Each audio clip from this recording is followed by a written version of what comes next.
श्री अन्नमाचार्य तालपाका ग्राम रे राजा जन्मेजयଙ୍କ द्वारा निर्मित प्रभु चेन्नकेशवଙ୍କ एक मंदिर अछि। ସେହି ଚେନ୍ନକେଶବ ମନ୍ଦିରର ପୂଜାରୀ ବିଠଳୟ କୃଷି କାର୍ଯ୍ୟରେ ମଧ୍ୟ ନିଯୁକ୍ତ ଥିଲେ। ସେ ତାଙ୍କର ଏକମାତ୍ର ପୁତ୍ର ନାରାୟଣଜଙ୍କୁ ଶିକ୍ଷା ଗ୍ରହଣ ପାଇଁ ଭୁଟାକୁରୁକୁ ପଠାଇଥିଲେ। ନାରାୟଣଜଙ୍କ ଗୁରୁଙ୍କ ସ୍ୱଭାବ ଦୁର୍ବାସା ମୁନିଙ୍କ ସଦୃଶ ଅତ୍ୟନ୍ତ କ୍ରୋଧୀ ବୋଲି ପରିଚିତ ଥିଲା। ନାରାୟଣଜଙ୍କ ସ୍ମୃତିଶକ୍ତି ଦୁର୍ବଳ ଥିଲା ଏବଂ ଗୁରୁଙ୍କ ଦ୍ୱାରା ଦିଆଯାଉଥିବା କଷ୍ଟର କାରଣରୁ ସେ ନିଜ ଜୀବନ ଶେଷ କରିବାକୁ ଚିନ୍ତା କରିଥିଲେ। ଏକ ଦିନ ଗ୍ରାମବାସୀମାନେ ଚିନ୍ତାଳମ୍ମା ମନ୍ଦିର ସମୀପରେ ଥିବା ଏକ ଉଇହୁଙ୍କା ମାଟିରେ ବସବାସ କରୁଥିବା ସର୍ପ ବିଷୟରେ ଆଲୋଚନା କରୁଥିଲେ। ସେହି କଥାବାର୍ତ୍ତା ନାରାୟଣଜଙ୍କ କାନରେ ପଡ଼ିଲା। ସର୍ପଦଂଶନରେ ମୃତ୍ୟୁବରଣ କରିବା ଇଚ୍ଛାରେ ସେ ଏକ ରାତିରେ ସେହି ଉଇହୁଙ୍କା ମାଟି ଭିତରକୁ ପ୍ରବେଶ କଲେ। ସେତେବେଳେ ଚିନ୍ତାଳମ୍ମା ଦେବୀ ପ୍ରକଟ ହୋଇ ପଚାରିଲେ, ତୁମେ କାହିଁକି ମୃତ୍ୟୁ ଚାହୁଁଛ? ନାରାୟଣଜ ନିଜ ଦୁଃଖ କଥା ଏବଂ ଗୁରୁଙ୍କ ବ୍ୟବହାର ବିଷୟରେ ସମସ୍ତ କଥା ଖୋଲି କହିଲେ। ତେବେ ଚିନ୍ତାଳମ୍ମା ଦେବୀ ତାଙ୍କୁ ଆଶୀର୍ବାଦ ଦେଇ କହିଲେ, ତୁମେ ଏକ ମହାନ ପଣ୍ଡିତ ହେବ ଏବଂ ତୁମ ନାତି ପ୍ରଭୁ ଶ୍ରୀ ଭେଙ୍କଟେଶ୍ୱରଙ୍କ ଅତ୍ୟନ୍ତ ଭକ୍ତ ହେବ। କାଳକ୍ରମେ ନାରାୟଣୟ ସତ୍ୟ ଏକ ବିଦ୍ୱାନ ହେଲେ। ବିବାହ ପରେ ତାଙ୍କର ଏକ ପୁତ୍ର ଜନ୍ମ ହେଲା ଯାହାଙ୍କ ନାମ ନାରାୟଣସୁରୀ ଥିଲା। ନାରାୟଣସୁରୀ ଲକ୍କମାମ୍ବାଙ୍କ ସହ ବିବାହ କରିଥିଲେ। ଏହି ଦମ୍ପତିଙ୍କର ସନ୍ତାନ ନଥିବାରୁ ସେମାନେ ଭେଙ୍କଟାଚଳକୁ ଯାଇ ପ୍ରଭୁ ଭେଙ୍କଟେଶ୍ୱରଙ୍କୁ ପ୍ରାର୍ଥନା କରି କହିଲେ, ହେ ପ୍ରଭୁ, ଆମକୁ ଏମିତି ଏକ ପୁତ୍ର ପ୍ରଦାନ କରନ୍ତୁ ଯିଏ ଆପଣଙ୍କର ଭକ୍ତ ହେବ। ପ୍ରଭୁ ଭେଙ୍କଟେଶ୍ୱରଙ୍କ କୃପାରେ 9 ମେ 1408 ତାରିଖରେ ପ୍ରଭୁ ବିଷ୍ଣୁଙ୍କ ଖଡ଼ଗ ନାନ୍ଦକ ସ୍ୱରୂପ ତାଙ୍କର ପୁତ୍ର ଭାବେ ଅବତୀର୍ଣ୍ଣ ହେଲେ। ନାରାୟଣସୁରୀ ସେହି ନବଜାତ ପୁତ୍ରଙ୍କ ନାମ ଅନ୍ନମଜ ରଖିଲେ। ଅନ୍ନମଜଙ୍କ ମାତା ଲକ୍କମାମ୍ବା ଏବଂ ଘରର ବୃଦ୍ଧମାନେ ତାଙ୍କୁ ମହାଭାରତ ରାମାୟଣ ଭାଗବତ ଏବଂ ପ୍ରଭୁ ଶ୍ରୀ ଭେଙ୍କଟେଶ୍ୱରଙ୍କ ମହିମା ସମ୍ବନ୍ଧୀୟ କଥାମାନେ କହୁଥିଲେ। ଖେଳ ଖେଳିବା ସମୟରେ ଅନ୍ନମଜ ପ୍ରାୟ ସହପାଠୀମାନଙ୍କ ସହ ଘୁରି ବୁଲୁଥିଲେ। 8 ବର୍ଷ ବୟସରେ ଏକଦିନ ତାଙ୍କ ପିତାମାତା ତାଙ୍କୁ କୁରାଢ଼ୀ ଦେଇ ଘାସ କାଟିବାକୁ ପଠାଇଥିଲେ। ଘାସ କାଟୁଥିବା ବେଳେ ଅନ୍ନମୟ ଅଜାଣତେ ନିଜ ଆଙ୍ଗୁଠିକୁ ଆହତ କରିନେଲେ। ସେହି ସମୟରେ କିଛି ଭକ୍ତ ଭେଙ୍କଟାଚଳକୁ ଯାଉଥିଲେ। ଅନ୍ନମଜ ସେମାନଙ୍କ ସହ ଯୋଗ ଦେଲେ। ସେ ଭେଙ୍କଟାଚଳର ବିଭିନ୍ନ ତୀର୍ଥସ୍ଥାନରେ ସ୍ନାନ କରି ଶେଷରେ ପ୍ରଭୁ ଶ୍ରୀଭେଙ୍କଟେଶ୍ୱରଙ୍କ ମନ୍ଦିରକୁ ପହଞ୍ଚିଲେ। ସେଠାରେ ସେ ପ୍ରଭୁ ଶ୍ରୀଭେଙ୍କଟେଶ୍ୱରଙ୍କ ଗୁଣଗାନ କରିବା ଆରମ୍ଭ କଲେ। ଅନ୍ନମଜ ହଠାତ୍ ଅଦୃଶ୍ୟ ହୋଇଯାଉଥିବାରୁ ତାଙ୍କ ପିତାମାତା ତାଙ୍କୁ ଖୋଜି ଶେଷରେ ଭେଙ୍କଟାଚଳରେ ପହଞ୍ଚିଲେ। ଅନ୍ନମଜଙ୍କୁ ପାଇବା ପରେ ସେମାନେ ତାଙ୍କୁ ଘରକୁ ଫେରିଆସିବାକୁ କହିଲେ, କିନ୍ତୁ ସେ ମନା କରିଦେଲେ। ତେବେ ନାରାୟଣସୁରୀ ପ୍ରଭୁ ଶ୍ରୀ ଭେଙ୍କଟେଶ୍ୱରଙ୍କୁ ପ୍ରାର୍ଥନା କରି କହିଲେ, ହେ ପ୍ରଭୁ, ମୋ ପୁତ୍ରକୁ ଘରକୁ ଫେରିବା ଏବଂ ବିବାହ କରିବା ପାଇଁ ଆଦେଶ ଦିଅନ୍ତୁ। ସେହି ରାତିରେ ପ୍ରଭୁ ଶ୍ରୀ ଭେଙ୍କଟେଶ୍ୱର ଅନ୍ନମୟଙ୍କ ସ୍ୱପ୍ନରେ ପ୍ରକଟ ହୋଇ କହିଲେ, ଘରକୁ ଫେର ବିବାହ କର ଏବଂ ମୋର ମହିମା ପ୍ରଚାର କର। ପ୍ରଭୁଙ୍କ ଆଜ୍ଞା ଅନୁସାରେ ଅନ୍ନମଜ ଘରକୁ ଫେରିଲେ ଏବଂ କିଛି ବର୍ଷ ପରେ ଅକ୍କଲମ୍ମା ଏବଂ ତିରୁମଲାମ୍ମା ନାମକ 2 ନାରୀଙ୍କ ସହ ବିବାହ କଲେ। ଅନ୍ନମାଚାର୍ୟ ଆନ୍ଧ୍ରପ୍ରଦେଶ ଏବଂ ତାମିଲନାଡୁର ବିଭିନ୍ନ ସ୍ଥାନକୁ ଯାତ୍ରା କରି ପ୍ରଭୁ ଶ୍ରୀ ଭେଙ୍କଟେଶ୍ୱରଙ୍କ ବାର୍ତ୍ତା ପ୍ରଚାର କଲେ। ଅହୋବିଳରେ ଶ୍ରୀ ଶଠଗୋପ ମୁନିଙ୍କ ନିକଟରୁ ଅନ୍ନମାଚାର୍ୟ ବୈଷ୍ଣବ ଦର୍ଶନ ଅଧ୍ୟୟନ କରି ଦୀକ୍ଷା ଗ୍ରହଣ କଲେ। ପରେ ସେ ନିଜ ଗୁରୁ ଶ୍ରୀ ଶଠଗୋପ ମୁନିଙ୍କ ଗୌରବରେ ନିମ୍ନଲିଖିତ ଭାବେ ଏକ ସ୍ତୁତି ରଚନା କଲେ। ହେ ଶ୍ରୀ ଶଠଗୋପ ମୁନି, ମୋକ୍ଷ ପଥ ପ୍ରଦର୍ଶକ ଭକ୍ତମାନଙ୍କ ପାଇଁ ସହଜଲଭ୍ୟ ଏବଂ ଶ୍ରୀହରିଙ୍କ ପ୍ରିୟ ଆପଣଙ୍କୁ ମୁଁ ସାଷ୍ଟାଙ୍ଗ ପ୍ରଣାମ କରୁଛି। ଶ୍ରୀରଙ୍ଗନାଥ ଶ୍ରୀ ବରଦରାଜ ଶ୍ରୀ ଭେଙ୍କଟେଶ୍ୱର ଏବଂ ଅହୋବିଳ ନୃସିଂହଦେବଙ୍କ ପ୍ରତି ଗଭୀର ଭକ୍ତି ଧାରଣ କରୁଥିବା ଆପଣଙ୍କୁ ମୁଁ ପୂଜା କରୁଛି। ଅନ୍ନମାଚାର୍ୟ ଭେଙ୍କଟେଶ୍ୱର ଭଗବାନଙ୍କ ବିଷୟରେ ବହୁ କୀର୍ତ୍ତନ ରଚିଥିଲେ।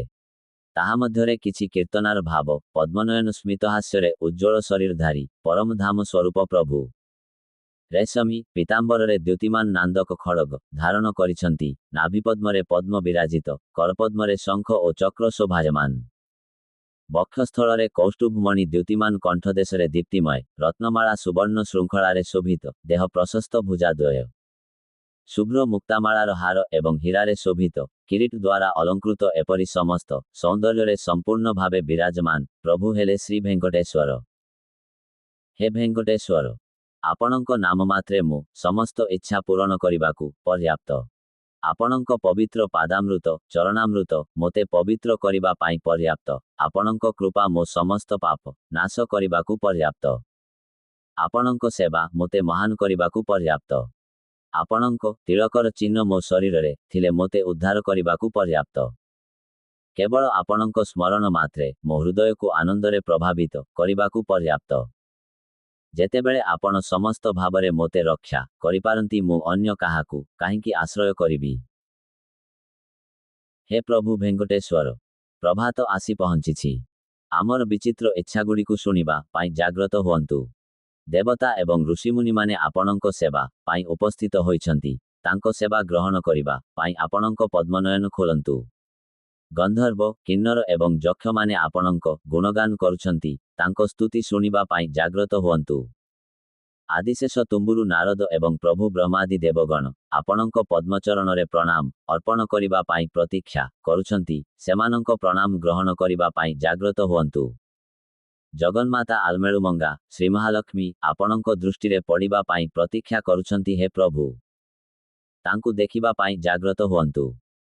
ପ୍ରଭୁ ଭେଙ୍କଟେଶ୍ୱରଙ୍କ ଭୁଜାଦ୍ୱୟ ଅନେକଙ୍କୁ ଅଭୟ ପ୍ରଦାନ କରେ। ମତ୍ସ୍ୟ ଅବତାରରେ ଯେଉଁ ଭୁଜାଦ୍ୱୟ ବେଦଗୁଡ଼ିକୁ ଉଦ୍ଧାର କରି ପ୍ରଭୁ ବ୍ରହ୍ମାଙ୍କୁ ଫେରାଇ ଦେଇଥିଲେ, କୁର୍ମ ଅବତାରରେ ଯେଉଁ ଭୁଜାଦ୍ୱୟ ମନ୍ଦର ପର୍ବତକୁ ପୃଷ୍ଠରେ ଧାରଣ କରିଥିଲେ, ବରାହ ଅବତାରରେ ଯେଉଁ ଭୁଜାଦ୍ୱୟ ଭୂଦେବୀଙ୍କୁ ସ୍ନେହରେ ଆଲିଙ୍ଗନ କରିଥିଲେ, ନରସିଂହ ଅବତାରରେ ଯେଉଁ ତୀକ୍ଷ୍ଣ ନଖଧାରୀ ଭୁଜାଦ୍ୱୟ ଦୁଷ୍ଟଙ୍କୁ ସଂହାର କରିଥିଲେ, ବାମନ ଅବତାରରେ ଯେଉଁ ଭୁଜାଦ୍ୱୟ ଚକ୍ରବର୍ତ୍ତୀ ବଳିଙ୍କ ଠାରୁ ଦାନ ଗ୍ରହଣ କରିଥିଲେ, ପରଶୁରାମ ଅବତାରରେ ଯେଉଁ ଭୁଜାଦ୍ୱୟ ଅନେକଙ୍କୁ ଦାନ ପ୍ରଦାନ କରିଥିଲେ, ରାମ ଅବତାରରେ ଯେଉଁ ଭୁଜାଦ୍ୱୟ ଏକ ତୀର ଦ୍ୱାରା ସମୁଦ୍ରକୁ ଆହ୍ୱାନ କରିଥିଲେ, ବଳରାମ ଅବତାରରେ ଯେଉଁ ଭୁଜାଦ୍ୱୟ ହଳ ଧାରଣ କରିଥିଲେ, କୃଷ୍ଣ ଅବତାରରେ ଯେଉଁ ଭୁଜାଦ୍ୱୟ ଗୋପୀମାନଙ୍କୁ ସ୍ପର୍ଶ କରି ଆନନ୍ଦ ଦାନ କରିଥିଲେ, ଏବଂ କଳ୍କି ଅବତାରରେ ଯେଉଁ ଭୁଜାଦ୍ୱୟ ଖଡ଼ଗ ଧାରଣ କରିବେ, ସେହି ସମସ୍ତ ଦିବ୍ୟ ଅବତାରରେ ପ୍ରକଟିତ ଭୁଜାଦ୍ୱୟ ହେଉଛନ୍ତି ଶ୍ରୀ ଭେଙ୍କଟେଶ୍ୱର, ଯାହା ସର୍ବଦା ଭକ୍ତମାନଙ୍କୁ ଅଭୟ ପ୍ରଦାନ କରେ। ପ୍ରଭୁ ଭେଙ୍କଟେଶ୍ୱର ପର୍ବତ ସମ ପରିମାଣର ଆଶୀର୍ବାଦ ପ୍ରଦାନ କରନ୍ତି। ମାଟିର ପାତ୍ର ବନାଉଥିବା କୁମ୍ଭକାର ଭକ୍ତ ଭୀମକୁ ସେ ମୋକ୍ଷ ପ୍ରଦାନ କରିଥିଲେ। ତୋଣ୍ଡମାନଙ୍କ ଆହ୍ୱାନରେ ପ୍ରଭୁ ସେଠାକୁ ଯାଇଥିଲେ। ଅନନ୍ତାଚାର୍ଯ୍ୟ ଯେଉଁ ମାଟି ଖୋଳିଥିଲେ, ସେହି ମାଟିକୁ ପ୍ରଭୁ ନିଜେ ଉଠାଇଥିଲେ। ତିରୁମଳା ନମ୍ବୀଙ୍କ ପ୍ରାର୍ଥନାକୁ ସେ କରୁଣାରେ ଶୁଣିଥିଲେ। କାଞ୍ଚିର ଶ୍ରୀ ବରଦରାଜ ପ୍ରଭୁଙ୍କ ଭକ୍ତ ତିରୁକ୍କାଚି ନମ୍ବୀଙ୍କୁ ସେ ନିଜେ ଡାକିଥିଲେ। ଯେ କେହି ହୃଦୟରେ ପ୍ରଭୁ ଭେଙ୍କଟେଶ୍ୱରଙ୍କୁ ସ୍ମରଣ କରେ, ସେମାନଙ୍କୁ ପ୍ରଭୁ ନିଶ୍ଚୟ ଦୟାରେ ରକ୍ଷା କରନ୍ତି। ହେ ନାରାୟଣ, ମୁଁ ଆପଣଙ୍କୁ ପ୍ରଣାମ କରୁଛି। ନାରଦମୁନି ଏବଂ ପ୍ରଭୁ ଶିବଙ୍କ ଦ୍ୱାରା ସ୍ତୁତ ମୁରା ଦାନବଙ୍କ ସଂହାରକ, ମୁକୁନ୍ଦମଣି ଧାରଣକାରୀ, ଶ୍ରୀଦେବୀଙ୍କ ପ୍ରିୟ ପତି, ଗରୁଡ଼ଙ୍କୁ ବାହନ ଭାବେ ଧାରଣ କରୁଥିବା ପଦ୍ମନାଭ, ମନୁଷ୍ୟମାନଙ୍କ ମଧ୍ୟରେ ସର୍ବୋତ୍କୃଷ୍ଟ, ସମସ୍ତ ବନ୍ଧନରୁ ମୁକ୍ତି ଦାନକାରୀ ହେ ପ୍ରଭୁ, ମୁଁ ଆପଣଙ୍କୁ ପୁନଃ ପୁନଃ ପ୍ରଣାମ କରୁଛି।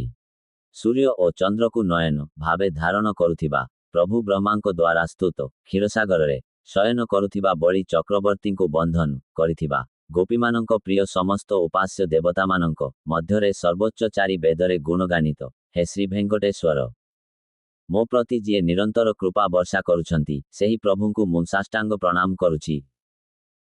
ପ୍ରଭୁ ବ୍ରହ୍ମା ଯାହାଙ୍କ ଚରଣରେ ଅଭିଷେକ କରିଥିଲେ, ସେହି ଶ୍ରୀ ଭେଙ୍କଟେଶ୍ୱରଙ୍କ ପାଦପଦ୍ମ। ବାମନ ଅବତାରରେ ଯେଉଁ ପାଦପଦ୍ମ ପୃଥିବୀକୁ ମାପିଥିଲେ, ଚକ୍ରବର୍ତ୍ତୀ ବଳିଙ୍କ ମସ୍ତକ ଉପରେ ଯେଉଁ ପାଦପଦ୍ମ ସ୍ଥାପିତ ହୋଇଥିଲେ, ଆକାଶକୁ ଆବୃତ କରିଥିବା ସେହି ପାଦପଦ୍ମ, ଇନ୍ଦ୍ରଙ୍କୁ ଉଦ୍ଧାର କରିଥିବା ସେହି ପାଦପଦ୍ମ, ଅହଲ୍ୟାଙ୍କ ସମସ୍ତ ପାପ ନାଶ କରିଥିବା ସେହି ପାଦପଦ୍ମ, କାଳିୟ ନାଗଙ୍କ ମସ୍ତକ ଉପରେ ନୃତ୍ୟ କରିଥିବା ସେହି ପାଦପଦ୍ମ, ଶ୍ରୀଦେବୀଙ୍କ ଦ୍ୱାରା ସେବିତ ସେହି ପାଦପଦ୍ମ, ଯୋଗୀମାନଙ୍କୁ ଉଦ୍ଧାର କରିଥିବା ସେହି ପାଦପଦ୍ମ, ଏବଂ ଶୁଭ୍ର ଅଚଳ ଭାବରେ ପବିତ୍ର ଭେଙ୍କଟଗିରିରେ ବିରାଜମାନ ମୋକ୍ଷ ପ୍ରଦାନକାରୀ ସେହି ଦିବ୍ୟ ପାଦପଦ୍ମଙ୍କୁ ମୁଁ ଶରଣାଗତ ହେଉଛି। ଶ୍ରୀକୃଷ୍ଣଙ୍କ କୀର୍ତ୍ତନ ଅନ୍ନମାଚାର୍ଯ୍ୟ ଶ୍ରୀକୃଷ୍ଣଙ୍କୁ ନେଇ ଅନେକ କୀର୍ତ୍ତନା ରଚିଥିଲେ। ତା ମଧ୍ୟରେ କିଛି କୀର୍ତ୍ତନାର ଭାବ, ମଧ୍ୟରାତ୍ରିରେ ଯଶୋଦା ମାତା ଯେଉଁ ପୁତ୍ରଙ୍କୁ ଜନ୍ମ ଦେଇଥିଲେ, ପୁତନାର ଦୁଧ ପାନ କରି ସେ ତାଙ୍କର ପ୍ରାଣବାୟୁକୁ ମଧ୍ୟ ଶୋଷି ନେଇଥିଲେ। ଗୋବଳା ଚରାଇଥିଲେ, ଏକ ଲାତିରେ ଶକଟ ଗାଡ଼ିକୁ ଭଙ୍ଗ କରିଦେଇଥିଲେ। ଯମଳାର୍ଜୁନ ବୃକ୍ଷଦ୍ୱୟକୁ ଭୂମି ତଳେ ପତିତ କରିଥିଲେ। ନିଜ କନିଷ୍ଠ ଆଙ୍ଗୁଠିରେ ଗିରି ଗୋବର୍ଦ୍ଧନ ପର୍ବତକୁ ଉଠାଇଥିଲେ। ଗୋପୀମାନଙ୍କ ସହ ରାସଲୀଳା କରିଥିଲେ। ବାଂଶୀ ଧାରଣକାରୀ କାଳିୟ ନାଗଙ୍କ ଅହଙ୍କାରକୁ ଦମନ କରିଥିବା, କଂସଙ୍କୁ ବଧ କରିଥିବା ଦେବଗଣଙ୍କ ଉପରେ ଶାସନ କରୁଥିବା, ନିଜ ସର୍ବଶକ୍ତି ଓ ସାମ୍ରାଜ୍ୟ ପ୍ରଦର୍ଶନ କରୁଥିବା, ସେଇ ପ୍ରଭୁ 16,000 ରାଣୀଙ୍କୁ ପାଳନ କରୁଥିବା ଭଗବାନ ଶ୍ରୀକୃଷ୍ଣ। ହେ ଯଶୋଦା ମା, କୃଷ୍ଣଙ୍କ ଦେହକୁ ଝୁଲାଅ ନାହିଁ, କାରଣ ତାଙ୍କ ଉଦରରେ ବିରାଜିତ ସମଗ୍ର ଜଗତ ତାହାରେ କମ୍ପିତ ହେବ। ଦୁଧ ଫୁଟୁଛି, କୃଷ୍ଣଙ୍କୁ ସେଠାରୁ ଦୂରେଇ ଦିଅ। ଯେତେବେଳେ ଆମେ ନହନା କୃଷ୍ଣଙ୍କ ପତଳା ଅଣ୍ଟାକୁ ଧରି ଉଠାଇବୁ, ତାଙ୍କ ଉଦରରେ ଥିବା ଜଗତ ଚାପି ହୋଇଯିବ, ତେଣୁ ତାହା କରନ୍ତୁ ନାହିଁ ହେ ମା। କୃଷ୍ଣଙ୍କୁ କୌଣସି କଷ୍ଟ ନ ଦେଇ ଡୋଳିରେ ଶାନ୍ତିରେ ଶୋଇବାକୁ ଦିଅ। ଭେଙ୍କଟାଚଳରେ ଭେଙ୍କଟେଶ୍ୱର ସେଇ କୃଷ୍ଣ ଅଙ୍କୁ କଠୋର ଶବ୍ଦରେ କେବେ ଗାଳି ଦିଅ ନାହିଁ। ହେ କୃଷ୍ଣ, ଆପଣ ନିଜ କନିଷ୍ଠ ଆଙ୍ଗୁଠିରେ ଗୋବର୍ଦ୍ଧନ ପର୍ବତକୁ ଉଠାଇଥିଲେ, ତଥାପି ଗୋପୀମାନେ ଆପଣଙ୍କ ଶକ୍ତିକୁ ବୁଝିପାରିଲେ ନାହିଁ ଏବଂ ଆପଣଙ୍କୁ ଦୋଷ ଦେଉଥିଲେ। ଦେବକୀ ମାତାଙ୍କ ଗର୍ଭରୁ ଜନ୍ମ ନେଇଥିବା ସେଇ ନହନା କୃଷ୍ଣ ଯଶୋଦା ମାତାଙ୍କ କୋଳରେ ବଢ଼ି ଉଠିଲେ। ଚତୁର୍ଦଶ ଭୁବନର ସୃଷ୍ଟା ପ୍ରଭୁ ବ୍ରହ୍ମା ଏହି ଶିଶୁ କୃଷ୍ଣଙ୍କୁ ନିଜ ପିତା ଭାବେ ମାନନ୍ତି। ବହୁଥର କୃଷ୍ଣ ଘର ଉପରେ ଚଢ଼ି ଘିଅ ପାତ୍ର ଭାଙ୍ଗୁଥିଲେ। ଏକ ଗୋପୀ କୃଷ୍ଣଙ୍କୁ ମାରିବାକୁ ଯିବାବେଳେ ଅନ୍ୟ ଗୋପୀ କହିଲେ, ଓ ମା, ତୁମେ ଏତେ ସୁନ୍ଦର ରୂପ ଥିବା କୃଷ୍ଣଙ୍କୁ କିପରି ମାରିପାରିବ? ସନ୍ଧ୍ୟାବେଳେ ସମଗ୍ର ଗାଁର ଘରରୁ ମାଖନ ଖାଇ ସେ କୃଷ୍ଣ ଘରକୁ ଫେରୁଥିଲେ। ଗୋପୀମାନେ କୃଷ୍ଣ ବିରୁଦ୍ଧରେ ଅଭିଯୋଗ କରୁଥିଲେ। ଗୋପୀମାନଙ୍କ ଅଭିଯୋଗ ଶୁଣି ଯେତେବେଳେ ଯଶୋଦା ମାତା କ୍ରୋଧିତ ହୋଇ ସନ୍ଧ୍ୟାରେ କୃଷ୍ଣଙ୍କୁ ମାରିବାକୁ ଯାଉଥିଲେ, କୃଷ୍ଣ କହୁଥିଲେ, ମା, ମା, ମୋତେ ମାରନି, ମୁଁ କିଛି ଦୋଷ କରିନି। ଏହି କଥା କହି କୃଷ୍ଣ ଯଶୋଦା ମାତାଙ୍କ ପାଦ ଧରି ନେଉଥିଲେ। ଅନେକବେଳେ ଗୋପୀମାନେ ଅଭିଯୋଗ କରି ଆସିଲେ କୃଷ୍ଣ ନିର୍ଦ୍ଦୋଷ ଭାବ ଧାରଣ କରି ଯଶୋଦା ମାତାଙ୍କ ପାଖରେ ବସି ନିରବିଚ୍ଛିନ୍ନ ଭାବେ ଦୁଧ ପିଉଥିଲେ। ଏହି ସମସ୍ତ ଲୀଳାର ପରମ କାରଣ ହେଉଛନ୍ତି ସେଇ କୃଷ୍ଣ ଏବେ ଭେଙ୍କଟାଚଳରେ ଶ୍ରୀ ଭେଙ୍କଟେଶ୍ୱର ରୂପେ ପ୍ରକଟ ହୋଇଛନ୍ତି। ଡୋଳିରେ ଶୋଇଥିବା ନହନା କୃଷ୍ଣଙ୍କୁ ଦେଖି ଗୋପୀମାନେ ନିକଟକୁ ଆସି ଡୋଳିକୁ ହଲାଇବାକୁ ଲାଗୁଥିଲେ। ସୁବର୍ଣ୍ଣ ଡୋଳି ପାଖରେ ଯୁବତୀ ଗୋପୀମାନେ ଶୋଇଥିବା ଶିଶୁ କୃଷ୍ଣଙ୍କୁ ଲାଳି ଲାଳି ଲାଳମ୍ମା ବୋଲି ଲୋରି ଗାଇ ଶୁଆଇଥିଲେ। ପଦ୍ମପତ୍ର ସମ ନୟନ ଧାରଣ କରିଥିବା ଗୋପୀମାନେ ପାଦର ନୂପୁରରେ ମୃଦୁ ଝଣଝଣି ଧ୍ୱନି ସୃଷ୍ଟି କରୁଥିଲେ। ଶିଶୁ କୃଷ୍ଣରୂପୀ ଭେଙ୍କଟେଶ୍ୱରଙ୍କୁ ଦେଖି ସେମାନେ ଆନନ୍ଦରେ ନୃତ୍ୟ କରୁଥିଲେ। ଶ୍ରୀରାମଙ୍କର କୀର୍ତ୍ତନା ଅନ୍ନମାଚାର୍ଯ୍ୟ ଶ୍ରୀରାମଙ୍କ ବିଷୟରେ ଅନେକ କୀର୍ତ୍ତନ ରଚନା କରିଥିଲେ। ତା ମଧ୍ୟରେ କିଛି କୀର୍ତ୍ତନାର ଭାବ, ହେ ରାମ, ସମୁଦ୍ରକୁ ଭୟ ଦେଖାଇ ଲକ୍ଷ୍ମଣଙ୍କୁ ଆନନ୍ଦିତ କରିଥିବା ପ୍ରଭୁ, ପ୍ରଭୁ ଶିବଙ୍କ ଧନୁ ଭଙ୍ଗ କରି ସୀତାଙ୍କୁ ବିବାହ କରିଥିବା ଶ୍ରୀରାମ, ସୁଗ୍ରୀବଙ୍କୁ ରକ୍ଷା କରି କୌଶଳ ରାଜ୍ୟ ଅଯୋଧ୍ୟାରେ ରାଜତ୍ୱ କରିଥିବା ପ୍ରଭୁ, ବିଶ୍ୱାମିତ୍ର ମୁନିଙ୍କ ଯଜ୍ଞକୁ ସୁରକ୍ଷା କରିଥିବା ହେ କୌଶଲ୍ୟାନନ୍ଦନ, ହେ ରାମ, ଆପଣଙ୍କୁ ଜୟ ଜୟ।